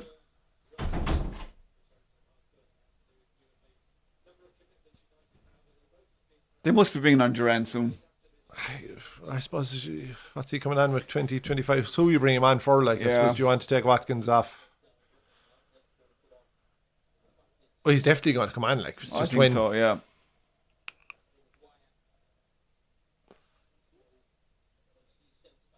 The quality in this is dreadful, though. Yeah. Really, I'm surprised. Look, that pass there, it was a hit and hope pass. Like, in fairness to Liverpool under Slot, every pass is meant and the movement out of him is excellent. Now, Curtis Jones came on. Curtis Jones he played started, yesterday, didn't he? and he just looked off the pace. He had 3 tackles up where he was looking not to get a yellow card. If he had gotten a yellow card early in that match, I think Slot would have taken him off because he was off the pace. We're a bit like last year, though. No, they started better, but the last few games they're winning, but they're not quite convincing. They're not giving away goals, but they're giving up chances. They are. The next 10 fixtures now are very hard. Oh, huge. In the next 10, I know they've Chelsea next, and then they've Arsenal. They've Leverkusen. They've City. They've Leverkusen. They've Madrid. Yeah. They have a real tough run of games now from now till Christmas. But that's where you'll find out the team you have. Well, you'll find out whether this is a bit of a fixture bounce or is it an actual improvement, if you know what I mean. Yeah. So, good hard challenge there. That's the stuff. That Matty Cash, is it? Yeah, it is. Was. Get up, Garnacho. he's given out he's not get his free, but I didn't see any free there, to be fair. In fairness, I'll give it to United lads. Any lad watching United matches, they're genuine fans. Like, yeah, I see we've you racing in for the second half of the bridge game now after this. I am, of course. Yeah, I figured you would. Good win for Fecal yesterday. Great win for Great Fecal. to see a new team in the final. I was talking to a lad earlier who was at it. He said it was a poor old game, but I suppose You'll conditions take were that, dreadful. Yeah. Jesus, yesterday was an absolute horror show over there. How you could hurl. Cratlow had a pile of wides. The 17 wides, 12 in the second half alone. So you get the feeling Fecal were happy with the rain anyway. yeah. We had They had to go all the right time and stuff like that too. we had the last stage of the Irish Rally up this direction yesterday. It was pretty cool. First time, I think, in... Oh, Rashford! Oh, jeez, I thought it was in. Rashford. Martinez got a fingertip to it.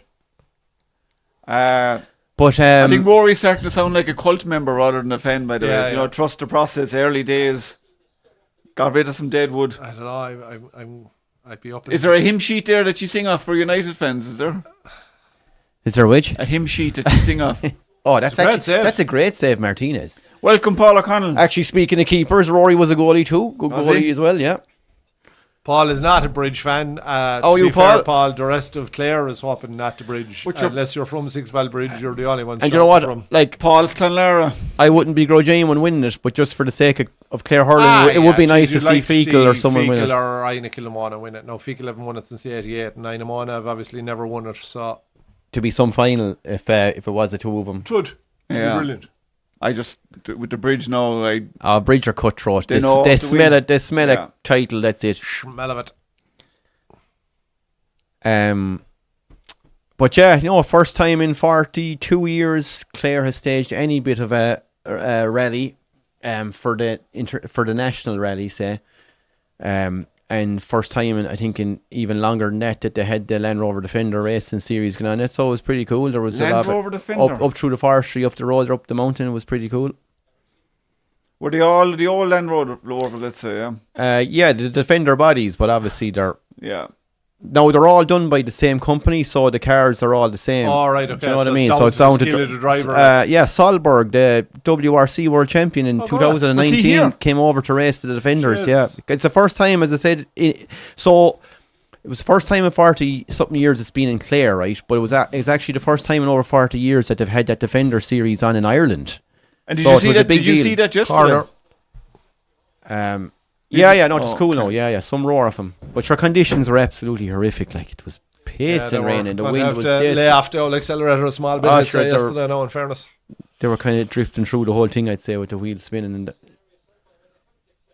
Any old crashes? No. few tips and bangs, I think, thankfully I don't think anything too serious. But in fairness to you, Clive, it must have been boring because you're kind of used to watching Defenders with absolutely no control. Yeah. It wouldn't be my thing, no.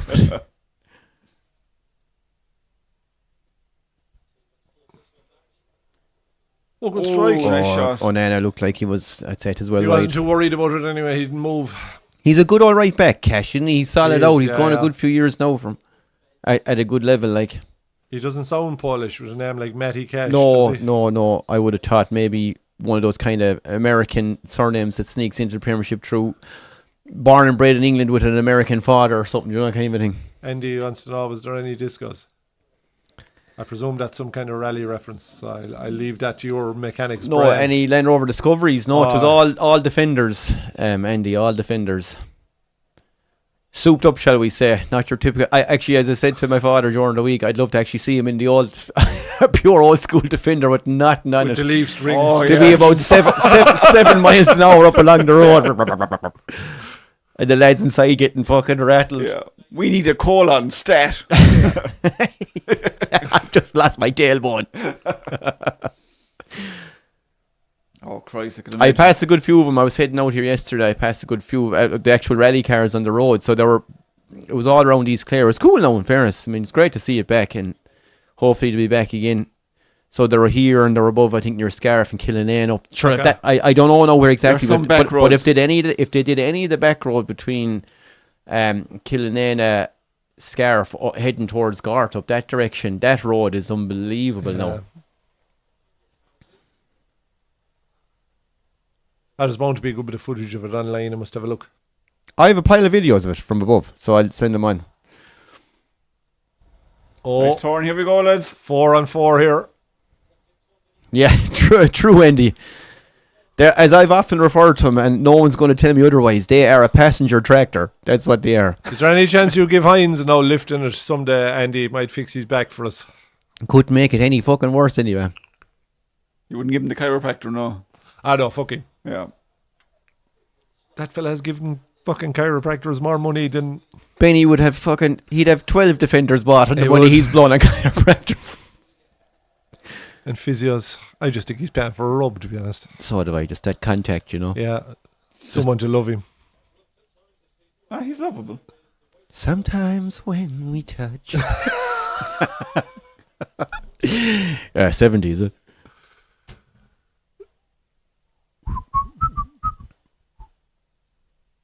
This is picked up where it's left off, boys, I'm afraid. Yeah. Dull. There's nothing happening down this left-hand side at all. But sure, look, 0-0 for United is a great freaking result, unfortunately.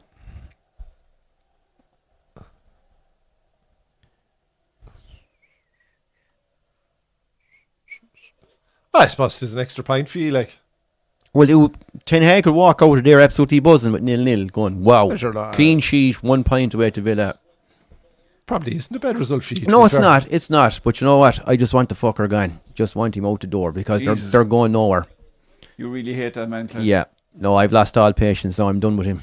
I was done with him a long time ago, Flann. I was done with him And you're a last year. patient man, Clive. You're far more patient than me now. We'll have to root out, lads, our old pilot series, Great Mate Sports video files and prove to everyone that I've been shouting for Ten Hag's head since January, February. Oh, we've 3 hours of edits out of that, Clive. Yeah. There's The stuff that would get us permanently there's put a off feature YouTube for length. life. There's a feature-length film being made of the abuse you've given Ten Hag over the last 9 months. Yeah. Coming soon.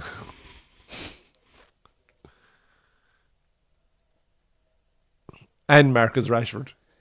To be fair, you've abused both of them equally. Yeah. All Marcus is due a good season once every 5 seasons. Oh, he's paying for Cliff. He's still a young fella, Flann, you know. He's what, 26, 27 now. Yeah. It's like the whole Jesse Lingard fucking thing. Yeah, he'll come good yet. He's about 29, like. He'd draw on the pension. Oh, nice Becky pay from Cash. Oh, why ain't you? Oh, Lovely. Pulling across. cheeky Has to clear the first man. I still think he needed to whip the ball first time. When he was put back in, he had to hit it first time. Colum. Welcome, Colum. Ten Hag is special, all right.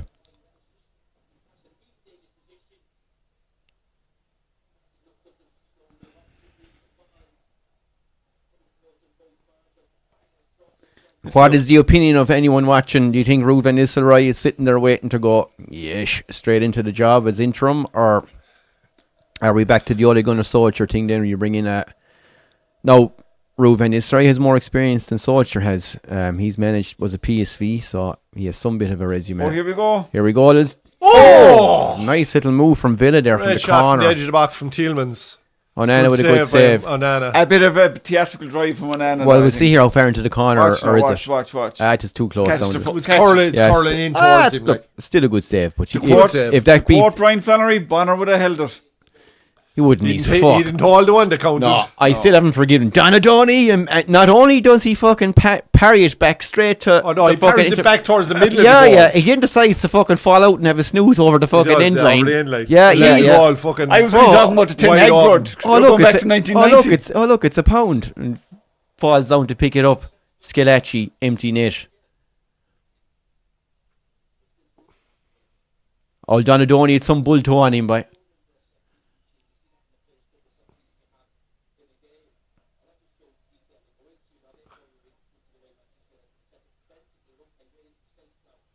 Aspas was sent off yesterday. We gave him the kiss of death last week. I thought, Liverpool tramp, sure, that fella. He is quality. United Come on, messing Ali. around. Watkins says, Ooh. I think Onana Makes get it. Onana work for it. Knocking I on the think- door now. Knocking on the door a bit, all right. Goal kick. Still just a lack of anything clear cut, Flano. You know, it's half chances, like. Never forgave Packie Bonner for ruining my Italian 90, the fucker. Who can forget, was it Zenga with Tony Cascarino with the fucking header, or was it Quinn? Well, it was Quinn, wasn't it? Boom, header. Zenga fucking saves that. It was a great save. That was our chance. Gone. We ever see it again, lads, for fuck's sake? 2002 was our chance, I'm afraid. Don't bring it up again, Flano. You were bringing up Italian 19, I can't bring up 2002. No, it's too soon, Saipan. It's just too soon. Too painful. No, stop.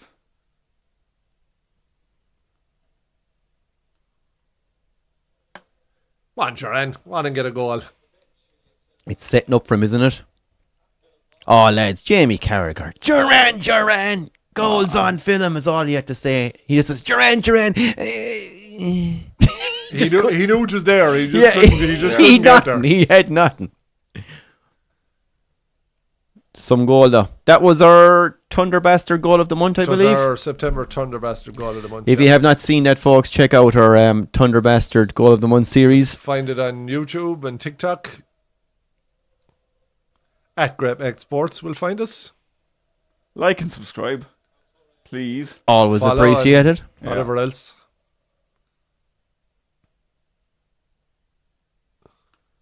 We don't take life too seriously on there, but you'll see content from this, some of our shorts and some Nice of our ball out, reels cashes that go away. up every now and again. We usually have better matches on. He had a kick at him there. Oh, Rashford's on a yellow, is he? Oh, he's not. No. No, he's not. He's about to be. He had a bit of a kick at him there now. It was a bit of a petulant one. What did they do? Just run over and just kick him? Oh, that's stupid. Yeah, it's yellow all day, like. I presume he's been booked. They're showing the replay rather than showing the booking. Paul O'Connell has just lost the run of himself in the comment section. Moderator, would you take control of it there, for God's sake? You cannot call Roy Keane. I just want to throw in that hand grenade there, get the ball rolling on it. Yeah, Paul's at home frauding though. Yeah. That fucking Keane. I was saying that, sure, we had to Ben talk Sure. aside hand in the pub I worked in, sure. There was fuck about 10 rows in the space of fucking 3 weeks. I was like, that's it, no more Saipan. I just fucking can't be dealing with this bullshit. serious? Fellas now that would be coming in for years drinking together, like, and they're fucking going to blows over it, like. Paul had $4,000 spent on the semi-final tickets and flights to all that Yeah, shit. I'd never forgive you. What the fuck are you doing? What are you doing? That's embarrassing. That was pre-planned. That's bro. Yeah, but to do it twice each. I suppose until the line drops back that metre or two, you've... Go on. Clearly, if he almost a got the lovely right ball. pass back to him, Delete gets it away. Delete with a hack clearance into the crowd. Nothing wrong with it. No. Nothing wrong with it. Sometimes you just have no choice. Oh, here we go. Here he comes.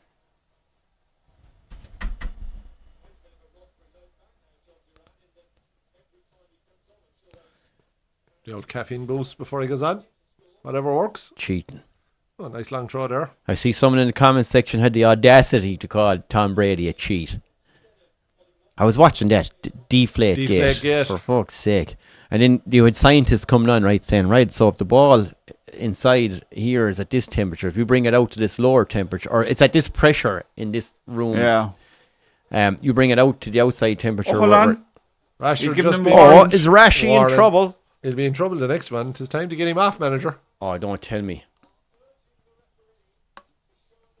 No, he'd have shown the card. He's saying have a word with him. I This don't is his think last chance. I don't think Bruno's the man to be quieting him down anyway. What Hermes been scutter? Just take him off to fuck and bring someone on. Oh, jeez, he has to go. He has to go. That's a That scandal. was petulant.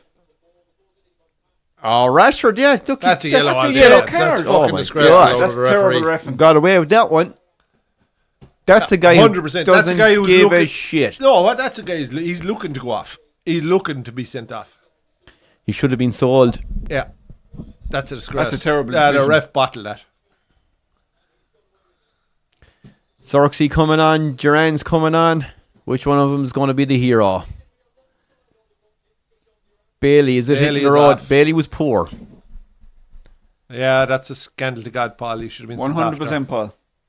Not at all, lads. Not at all. Just letting him know he was there as a. If he hadn't been booked 60 seconds beforehand, that's a yellow. Like, It is 100% second yellow. So it was more of a yellow than the first one was. Have we a corner here, lads? Straight from the corner, bang. I'll hardly score with his first touch. Hardly. Hardly.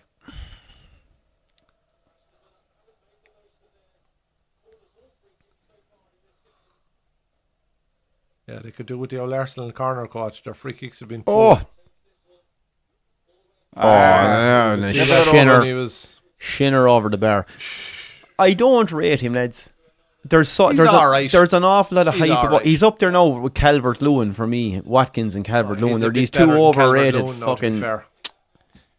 Barely. I like him. Calvert-Lewin's a beast of a fella. He destroyed Liverpool last year. Calvert-Lewin's a donkey. He's a big donkey, big strong donkey. Oh, he's. Who's gone after Xerxes? Chase Anthony. I didn't see him there actually. Sorry. Anthony's coming on as well. What more could you ask for? Highland off and Bernard off. Rashford's off. Off before he gets sent off anyway. Yeah, Rashford looks like a guy who wanted to leave 3 years ago. Go on, get off, you useless fuck. The most overrated 350 grand a week player you'll ever see in your life. Is that how much he's on? Yep. Wow. No, you have to be special. I mean 350 quid a week. Special kind of players get that kind of money, like, and they gave it to him. After what, a purple patch season 2 years ago, was it? Whatever. So who's gone on the left now? Anthony's on the right, I imagine. Anyway. So Garnacho going to cross onto the left. Yeah. Where he should have started.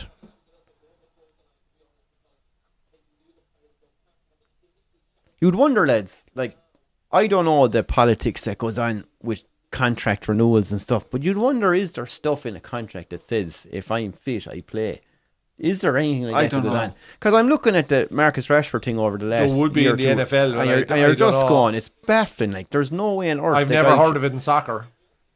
It's a terrible idea, like, because you'll never have a hungry player if he knows he's going to play, like. No, but an awful lot of it in NFL and stuff like that is their contracts also have bonuses for yards and catches and defensive tackles, and so what it is to stop the club.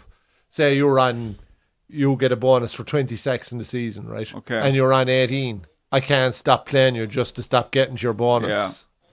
Yeah, I was watching that, as I said to you earlier, about the Tom Brady thing. Gronkowski got one of the games there. He was he was 3 or 4 times within millimeters of making a touchdown. It was either flicking over his fingers or someone was just getting a touch on it before he catch it, so his head was fried. So he goes to make one catch and the guy pulls the jersey, which is obviously a foul in American football. Referees misses the catch, and then your man falls on the ground with the ball. Your man, I think, caught the ball instead. Falls on the ground, and Gronkowski just drops and knees him. And like, Gronkowski was 270 pounds or something, 6'7". Yeah. Drops and nails him with the knee and the elbow, and your man had to go off for concussion checks and all. Just said it was absolute pure frustration, just lost his head. He said the game wasn't going my way. He was after pulling the jersey. They let that off as well. He said my head was fried, lost the plot.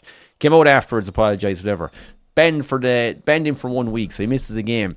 It cost him $300,000 to miss that one match. And he said, I was fucking delighted, because he said my body was battered. I got a week off. He went to Brady's masseuse physio doctor guy, he said I came back 2 weeks later absolutely hopping. They take some punishment though. It's ruthless. Like, I mean, like, rugby hits are massive, but the hits in American football, because they're in a standing position and they're just getting nailed. Like. But like, the men are huge as well. You're watching it, you don't appreciate how bloody big they are. Like. Well, to be honest, you see Gronkowski there, 6'7". Like, most of the rugby boys are up that size. No, but a lot of them, like the giants, like. But he's 6'7", Clive, and he can run the 100 meters in 11 seconds. Yeah, true. Yeah. Oh, an absolute freak in nature. Yeah. And then you got like the guys in the middle, the linebackers and that. They're 300 plus pounds, like. They could be 7 foot tall, 300, 350 pounds, like. They're massive. It's freakish size, yeah.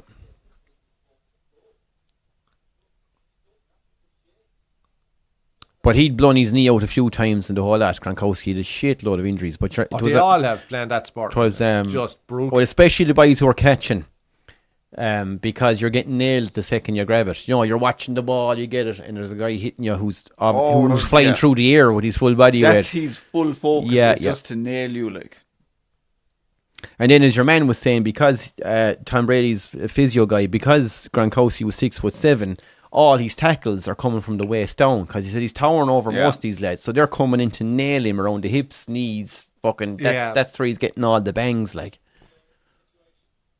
Free kick here for Bruno, about 24 or 5 yards out, I suppose. Looks dangerous. Looks dangerous. He looks like he fancies it, to be fair. Referee's getting into the wall.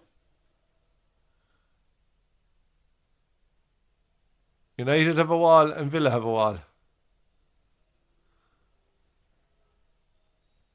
Martinez looks like he has a well covered, you be thinking. Bruno! Oh, across the bar! Oh, and Anthony kicks it wide. It wasn't a bad attempt from Anthony. No, it was a great fucking shot from Bruno. I thought it was in. I said he fancied it. Oh, great effort. Was he getting it up under Martinez? I don't think so. It was right in the corner, Flano. Oh, great free kick. I don't think he was. No, I don't think so either.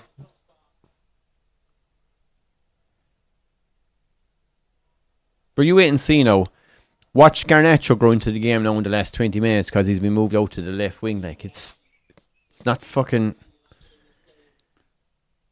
Rocket scientist. Yeah, rocket scientist. There was a lad I know, and he used to get all those stains fucked up, you know. And he was...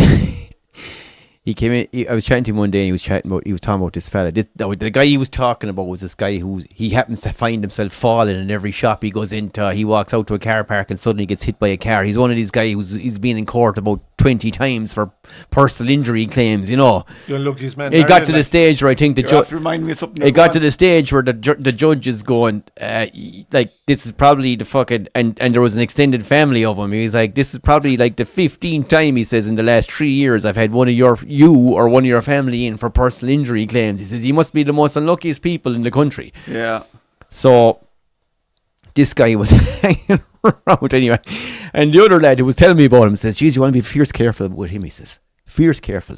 That fella," he says, "he's a fucking reliability. That fella." I said, "Sorry, what?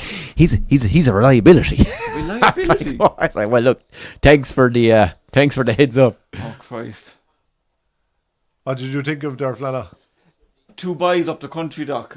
We were talking about car crashes there. These boys are furniture removing lads. They used to work together doing everything. The odd job is everything there, but main job, removing furniture anyway. But they did live together. They were like a couple without being a couple. They ate together, had the same house, same job, so they were always in the van together. Anyway, one day, with a packet of sweets. Your man here, the sweets, a man driving away. They came up to an intersection. They're eating the sweets. He'd have one now, and they're going along. Your man comes up to the intersection now, kind of busy, awkward old intersection. He goes to your man, "Anything left?" What does my man do? Looks down the bag of sweets. No. Pulls straight out. Fuck off. Into oncoming traffic. No way. Yeah. There was a police report saying he mentioned the bag of sweets in the police report. Anything left? Anything left? No. And what would you do? Only drive straight out. A bag of bloody sweets causes a pile up. That was an expensive fucking bag of eclairs. When I heard it, like, it's like something that could happen to anyone, like. Oh God. Yeah, actually, you remind me. It happened to me one time actually with the old lad. He was like, "Ain't coming." I said no. He thought I said go. Straight out, he says, "Well, I said fucking no." Oh jeez, I thought it was a brilliant one. A bag of sweets. Yeah, could do awful damage. Actually, I've a cracker now. Speaking of sweets. Oh, how'd you get a connection with sweets? Oh, a lad I know, right? He this old farmer came in with a problem in his car. No, this is going years back. Jeez, I was young enough at the time. There was farmer comes in with an old Renault Clio. No, but this is going back to the days of a choke lever, you know. Oh yeah, okay. So the Renault Clios had a little choke lever to the right of the steering wheel, down around the light switches or whatever, and there was a little black plastic or a black square knob, or excuse me, a black square plastic piece you shove onto the end of the choke lever. But they're notorious for wearing and falling off. And you go to get the choke lever and just be a metal bar. So this farmer comes in, he says, would you have any of those little shove-on things there for the choke? So your man says, he says, come on, we'll have a look. He says, happens all the time. I can guarantee you, he says, it's on the floor of the car or else it's in under the seat. It fucking isn't, he says. He says, come on, we'll have a look. He just wasn't listening to him. Yeah. So the farmer's kind of going to him, he says, I'm telling you it isn't there now. And he says, look, I see it all the time. And I used to see it myself, Blow, as well at work. Constantly, you go in and the little piece would be gone. Happened to all of them. Stuck in under the seat. Yeah. You'd always see it. Or in behind the pedals, actually. Yeah. It was another spot where to go.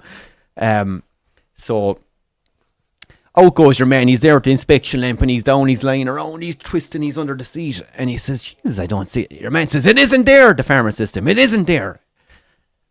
I've checked already, he says, or he says, it isn't there, I can tell you that. He says, it's not there. And your man says, look, he says, just give it 2 seconds. I'll check behind the pedals. It's not fucking... And he's getting ticker now and ticker and more pissed off as your man is coming out trying to do him a favour, by the way, looking for this piece. It isn't there, he says, it isn't there. And he says, it has to be fucking there. He says, sure, it isn't there. He says, I fucking ate it. He ate it. He says, I fucking ate it. Your man is going, what? He says, why? And your man, he says, the farmer is kind of half gone strawberry red with the shame. And he just says, I was... And the mechanic is looking at him and going, what? I ate the fucking thing. He says, I was driving down the road, he said. And whatever way I looked, he says, I saw it there on the floor. And I thought it was one of them blackjack things. And he says, I picked it up. I stuck it in the mouth. I was chewing it. I said, yeah. I wound down the window, he says, and I spit it out. He says, and as 'twas flying through the fucking air, he says, it dawned on me, it was the fucking piece of the fucking the choke lever handle. And now your man was telling me, this fella's car now. Now, for anyone out there who's unfamiliar with a blackjack was a little black licorice sweet that came in a wrapper. They were 2p. Yeah, it was a penny sweet, but it came in a wrapper, like a little... Oh, that was 2p. They were 2p. But anyway, your man was telling me this car now, right? So your man picked this thing off the ground in its black form with no wrapper on it and ate it. So your man was saying, like, the state of the car, you would not have put, like, a calf into this fucking thing. It was so filthy dirty. Getting into dirty wellies. Your man picked up this fucking thing with no wrapper on it, into the gob, chews it, spits out the window. As your man said, if this thing came in 20 wrappers, I wouldn't have freaking ate it. But yeah, the old blackjack. Oh, you wouldn't kill that man anyway. You couldn't poison that man. No. A bit like the farmer from last week. Yeah. Mouse dropping tea. Yeah, the old choke handle on a Renault Clio. And Villa now with their chance at a free kick. Ross Barkley is eyeing this one up, I think. Oh no, Tielemans. Oh, it's awful. Digne, I'd say, was it? Yeah. Oh, that's horrific. But win for the placer. That needed a bit of power. Like, you're 30 yards out there. Like, poor. Wasn't even a sighter. He nowhere near it. But you could picture your man driving along. Oh, lovely, sweet. Oh, do we talk? The penny drops. Oh, some lads that eat anything. There's some fair rough whores in the country. Some lads that eat anything. But you know what? They're the boys who live till their fucking late 90s. No, that's a fact. Rough as a bear's. Vaccines take vaccines for fucking lads like that. You know what I mean? Yeah. Jesus Christ, you inject a fella with a vaccine there to just die straight away. Anthony. Oh, nice, Jesus, Anthony. nice little reverse Nearly pass there. himself. Nearly kicked it out for a throw. Oh, not a bad effort. Diving Needed a catch save. from Martinez. Acrobatic, to say the least.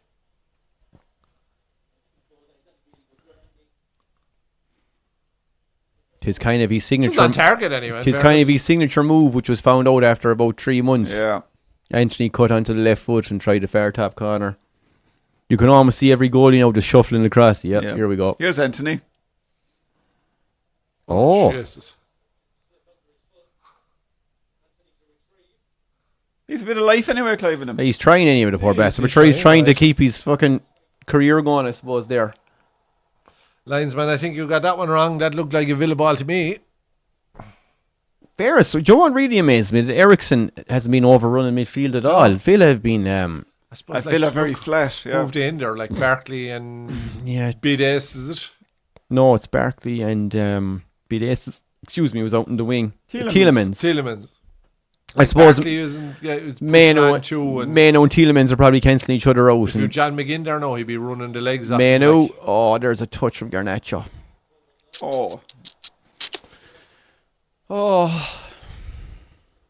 Want your end. Push on, will ya? Take it all the way. Easy, Doug. It's like the ant and the elephant.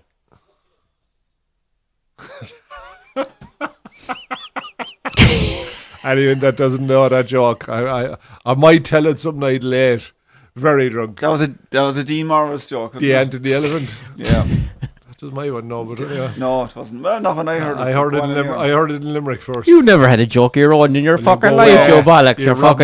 You've been fucking 30 years, you bastards. All you've done is you've managed to remember half of the fucking ones you've robbed. You okay for a can, Doc? Yeah, good flat. Clive? I'm good, fella, thanks. We used to have thanks. joke of the week out in Crusheen and everything. You'd have to arrive up on your Friday night and you'd have to have 2 or 3 for every week. What's going on here? Ref stops the corner kick. Before you could be Googling things. And good old days too. Yeah. You actually had to have a conversation. You had to remembered, like. Yeah. You get fellas that get 5 or 6 pints in and someone say, anyone joke of the week?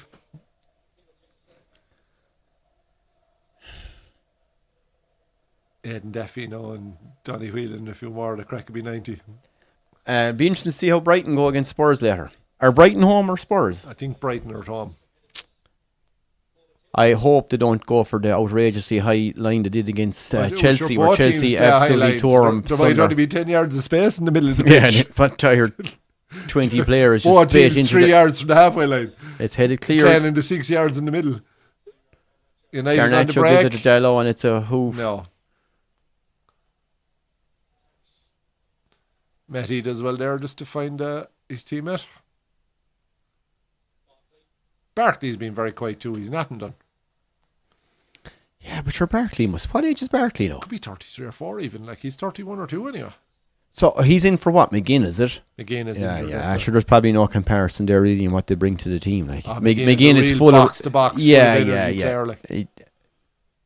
He's been brilliant for. Is he left-footed, McGinn? Technically very good anyway. Can't be sure of that, no. Oh, nice play. Digne has it. They cannot get to cross past the first defender.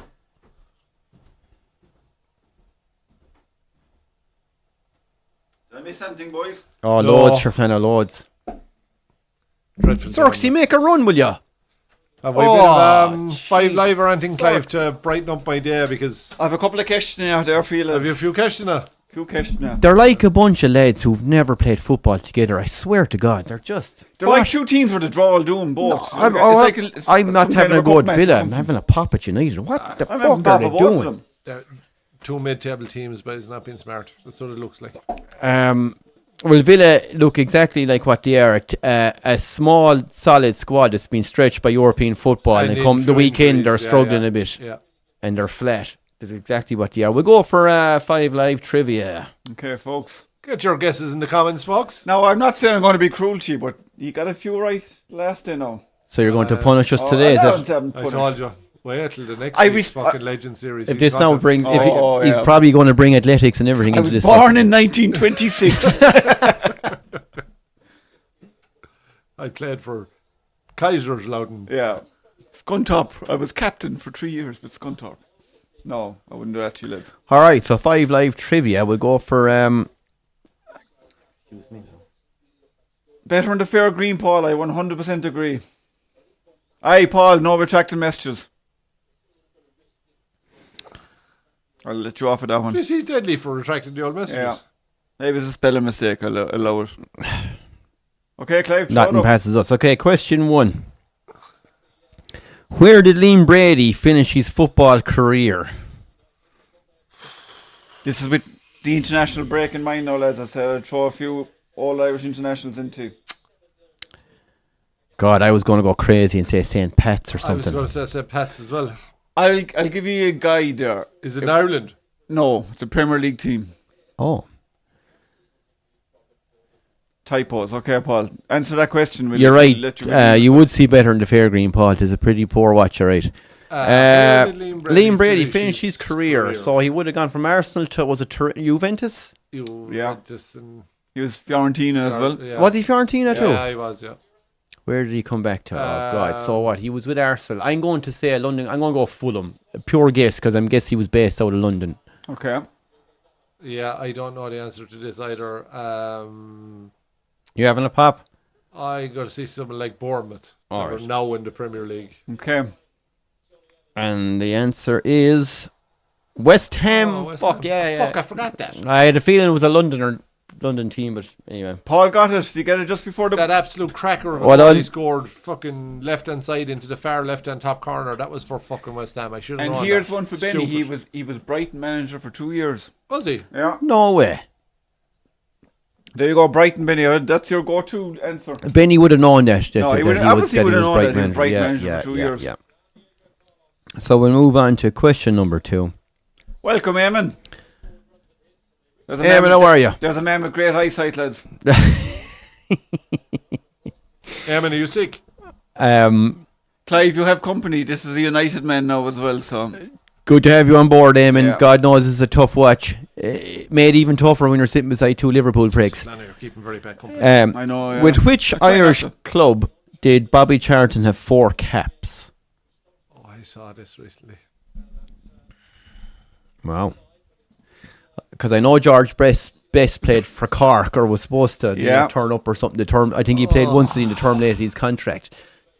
Bobby Charlton, Jesus. Yeah. Oh, you're trying to make a show of me now being a United fan. Not at all, Clive. I don't do that kind of thing. Manu off, Casemiro on. I'm going to say... I'm going to go Bose. I'm going to go Shamrock Rovers.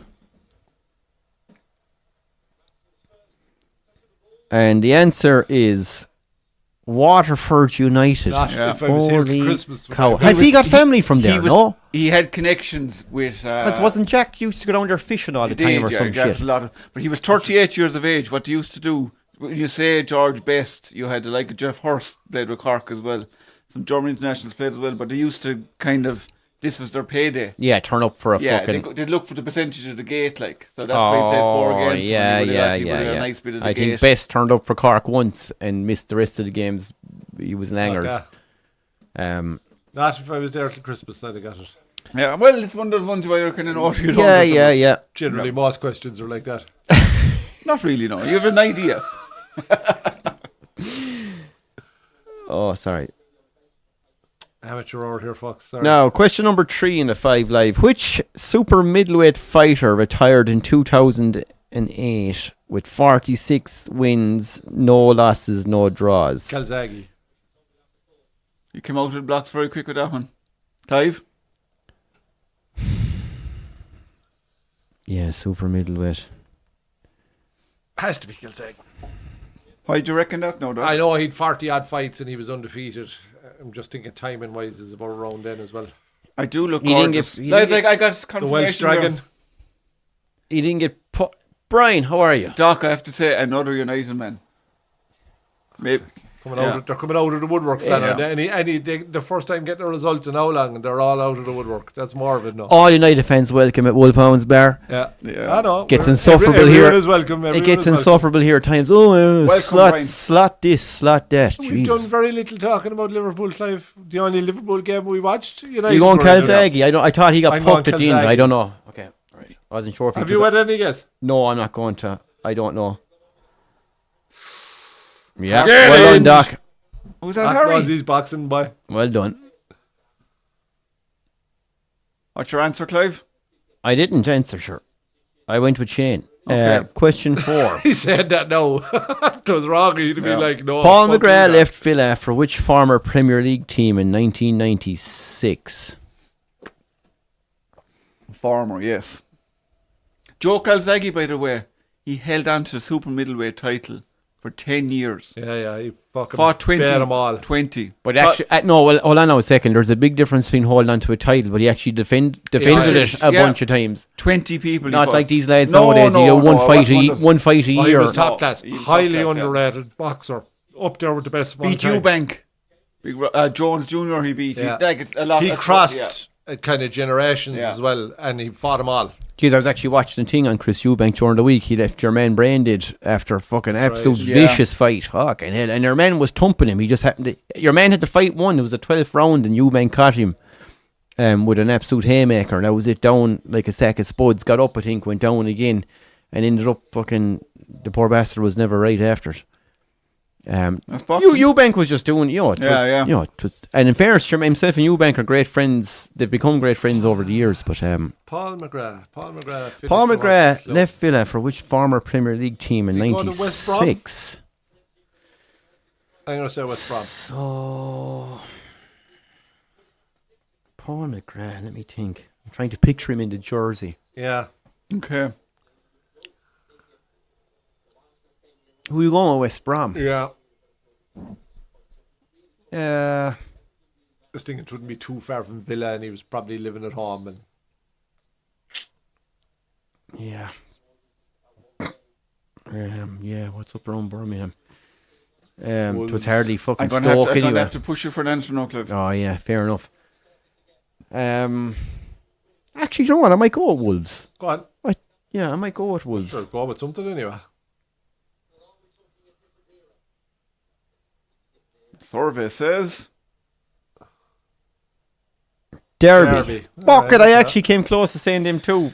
go with your instincts, Clive. Fuck. Some man, To be fair, I some didn't legend. know. Oh, some legend. Yeah, top class. My last question. Last one. Fano's really punishing us this week. Back to the boxing, boys. Who was the first boxer to win over 100 million in prize purses? Ooh.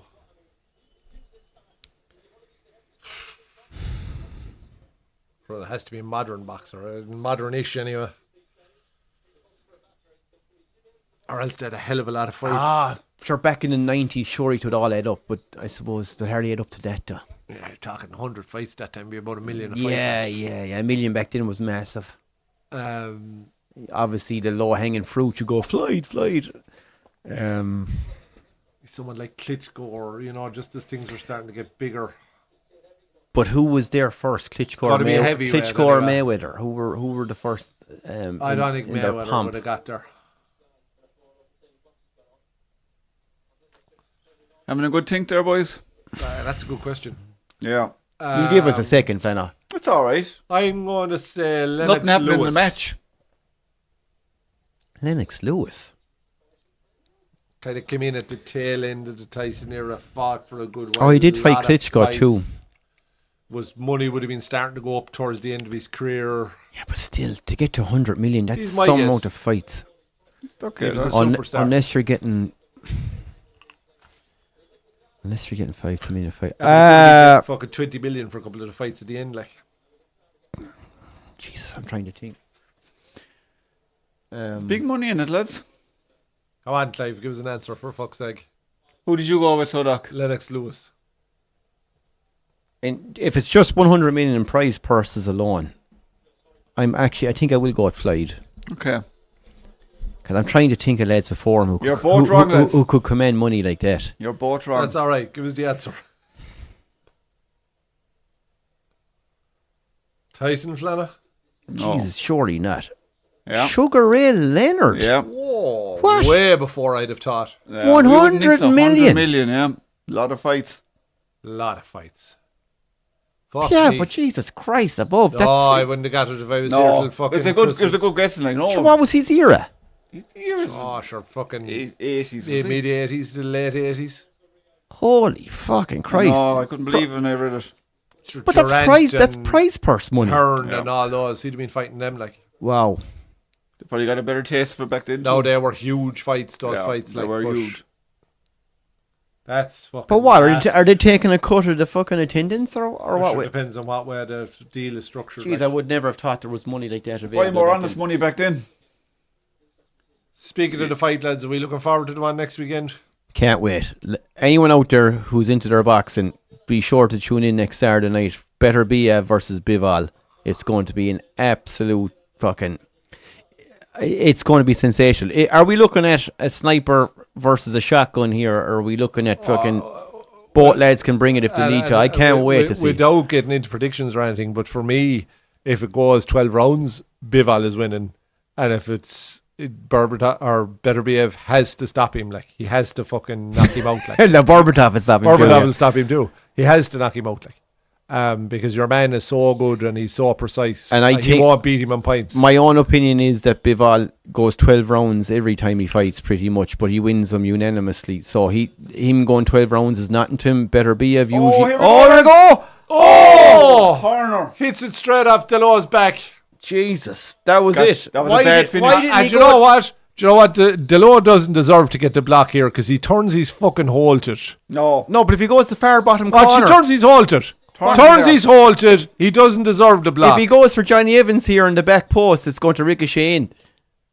Oh, he's gone the wrong side, and even at that he made a balls of it. That is criminal Corner in defending. your arse. United get away with that one at the date. Corner now, lads. Holy shit! I thought the net Can was Villa going get to a late bust. winner here and end it for Ten Hag? Put us all out of our fucking misery. Lads, Villa have been poor. And United could get on the break. Oh, here we go, Garnacho! Bruno's there! Bruno's far side. Can Surely Anthony not! fight it? Oh, there's that! that is Typical shot. Anthony hits the ball straight off the defender and out for the corner. Right, it's the hope that kills you. Oh, it was Garnacho. Sorry, I thought it was Anthony. No, it was fucking... What a That's shit terrible. ball. That's the ball now. Or at least... Oh my God. God. He doesn't even hit his front leg. He hits his back leg with the pass. That's how bad it was. Yeah. At least play it in front of him around fucking knee high. That your man, if he sticks out the foot, it goes over his leg anyway. That's scandalous. That was an easy pass now, in fairness. Oh.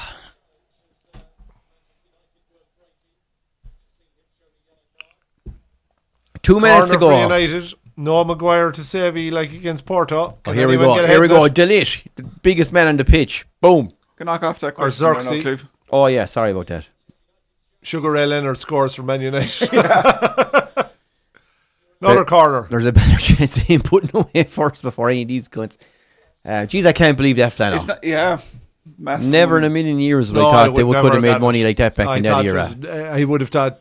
That's why I went Lewis. I thought he was the right kind of era. Just to, It's just what it's Crossover. it's the year he knew, lads. And And there's growing up a- like. Jeez, even Tyson in his head I would have said, no way, they're making that kind of money. no, either would I. Well, he was spending it anyway. No, as he was I'd making say he it. probably spent. Well, I twice suppose what killed him then was being in jail for a few years in his prime as well. Do you know what I mean? True. Yeah. But you're not spending anything in there, yeah?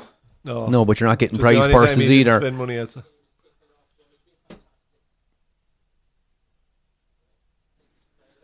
Johnny Evans getting the man in the match award. It's a United will be happy with the draw here, lads. I think. sure, fucking Ten Hag will be salivating. I'd say the only one not happy It's a is good solid point. Van Nistelrooy. And most of us Eric Ten Hag outers. To be fair, he looked solid in the whole game, and but he sure, never looked in Villa, trouble, no, like. we've looked, but we never looked like scoring. Villa have been flat as fuck since the first minute. Obviously, the midweek game has taken it out of them. I'm not going to get carried away by this. No, Villa were poor. Jeez, I didn't realise Casemiro even came on. No. That sums up the game, though. Does, yeah. Dreadful shit. Onana to launch one into the box here. Good old 0-0 Bourfist. Is it the first 0-0 of the season? It is for United anyway, so it's the first time we have a clean sheet, is it? The Fulham. No, 2-1. Was it 2-1? Jesus, I can't even do that right.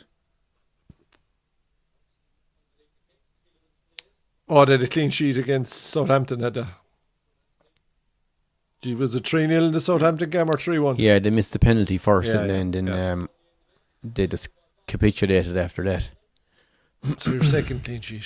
Evans man in the match, I think. Yeah, Cullum. Load Yeah. up, ref. Evans was excellent. Absolutely excellent. Clive, anyone but United for the next match. We are not doing No, another United match. Well, the next game, I'd say, will be Well, look, Liverpool and Chelsea, Flana. Liverpool, Chelsea, I nice. anticipated a 4-0 thumping. I think it's the 19th of October. There's an international break next weekend, but obviously we'll be doing the boxing on the Saturday, so. Should be good. Cullum, tune in Saturday night. Better Bia versus Bival. It's going to be quality. What happened, Berbatov? He stepped out. Oh, did he? Yeah, last minute replacement. Yeah. But he spared the shit out of Better Bia during the week. It's just better be his problem. He can't get anyone to fucking spar with him. Is he that? He's vicious, is he? Powerful enough. Yeah, you Why don't. are we Oh, still Flano, it's saying the here? Would you blow it up to fuck, Ref? it's the perfect fucking matchup. The I'm two looking lads. forward to it now. Oh, chance here. No. I'll be watching you, lads. Bival's a fucking artist, and then the other fella is just an Oh, absolute it'll dink killer. all over Blow it it. up, ref. You have the artist versus the killer, but Bival has consistently gone 12 Give it a rounds. second now. We'll just let this ref blow the whistle and we'll have a quick chat about the boxing because But I'm excited about it. Bival, you know Canelo. Canelo's one of the biggest names in boxing. Yeah. Bival destroyed him. I mean, humiliated him in the ring. Because Canelo had notions after dominating his own weight category, he was going to go up a weight into light heavyweight and take on the boys. They're And different animals. and Bival just fucking destroyed him. Sure, he had belts. in He was 3 or asked 4 about. He weight was asked about it classes, there. so I was watching. He was interviewed there in the last week or two, in the lead up to the Better the ref Be doesn't want fight. this game to end at all. And they were going on about the Canelo. He says, I don't even talk about All it. over, It's nil all all. over. Absolute. So, folks, next Saturday night, October 12th, Beterbiev and Bivol, Riyadh season card, main fight live be about 11 o'clock. We'll be on an hour and a half beforehand, between 9:30 and 10. Opataya, it's an awful shame. Opataya was supposed to be fighting for a belt, but the guy had to pull out. So there's a guy after filling in. What's his name? Jack Massey. Opataya's gone and Massey is in. Yeah. Jack Massey, yeah. Be good on the The good main undercard, fight so- is No, Massey, literally- it's still for the belt, but Opataya obviously will be massive favourite now. But Beterbiev and Bivol is the fight that I'm looking forward to most this year. I'm looking forward to this more than I am Tyson, Fury, and Usyk. to Two be honest. undefeated Yeah. boxers. Beterbiev's record is 20 wins, 20 knockouts. Bivol's record, 21 wins, 0 losses. I think about 14 knockouts 11 or knockouts. something. They're just like styles make fights, and you have two here. One the kind of One of them is the artist, and the other is the killer. Is the killer. and it's just going to be unreal. I mean, Bivol, like Canelo was one of the biggest names in boxing, and Bivol made him look like a child. He fucking destroyed him. Wrapping it up, so quick, one word answer. Who's going to win? Beterbiev. Who's going to win? Bivol, 12 rounds, unanimous decision. So you're going to be disagreeing with each other now Saturday night? Yeah, well, Oh, sure, yeah, I yeah, fucking yeah. so used to disagreeing with him anyway. Yeah, I'm going UD Bivol. I don't think Beterbiev. He's 39 as well. Oh, I think he's power. He's got power, but you see these guys, they're two absolute units. They're massive. They're Yeah. fucking. I mean, these are light heavyweight lads. You don't realise until you see them in Oh, a. No, I to was be watching- fair, Flatter, right? And I'm saying Beterbiev, like it's a certainty. This for me though is 52%, 48%. Yeah, It's yeah. just like I'd be two very- absolutely Yeah. class. I'd be the boxers. same, yeah. I'm going with Bivol only because I think he's the better boxer, but Anything will Beterbiev happen, is a yeah. killer. I think he is the better boxer. I just think your man's power might pay. And I saw enough in the Canelo fight where Canelo got on the inside. And I think if Beterbiev gets on the inside like that with Bivol, he'll fucking kill him. Doc, save that goal for Saturday night. Save that goal. It's Flano. I've been as excited about a fight in years. I'm really looking. Oh, I forward can't to wait! it. forward. Can't I'm wait! It's actually going, really it's going to be looking just forward two absolute superstars. And two Russians finally come head to head. And this has been kind of in the cards for a long time, and it's only the old Saudi money is making it happen, which is Yeah. great. But like, it should have happened probably 3 or 4 years Yeah. ago. Like, do you know, It's just, Yeah. they're lighting the fire under it. But now. when they are Yeah. like, and only for it we wouldn't be seeing these fights. Like, I suppose that's what's fucking up boxing at the moment. We'll chat about it Saturday night, but it's We about will. boxers signing to different promotions and different TV deals. so folks, Fucks it all up. October 12th, about 9:30, we'll be on here. Great Bet Sports. We'll be having a right few cans that night, and really looking forward to that one. So we hope you can join us. If any of you haven't subscribed that are watching, please do so. And check out our shorts and our socials over the next week. There'll be plenty coming out. Good night, Anything folks. else? All we can do is apologise for how bad the game Oh, was, bad but game. sure, that's out of our And control. we'll see will Eric Ten Hag be manager by the next time we come back on live. Thanks, Paul. Yeah. All right. See you later, folks.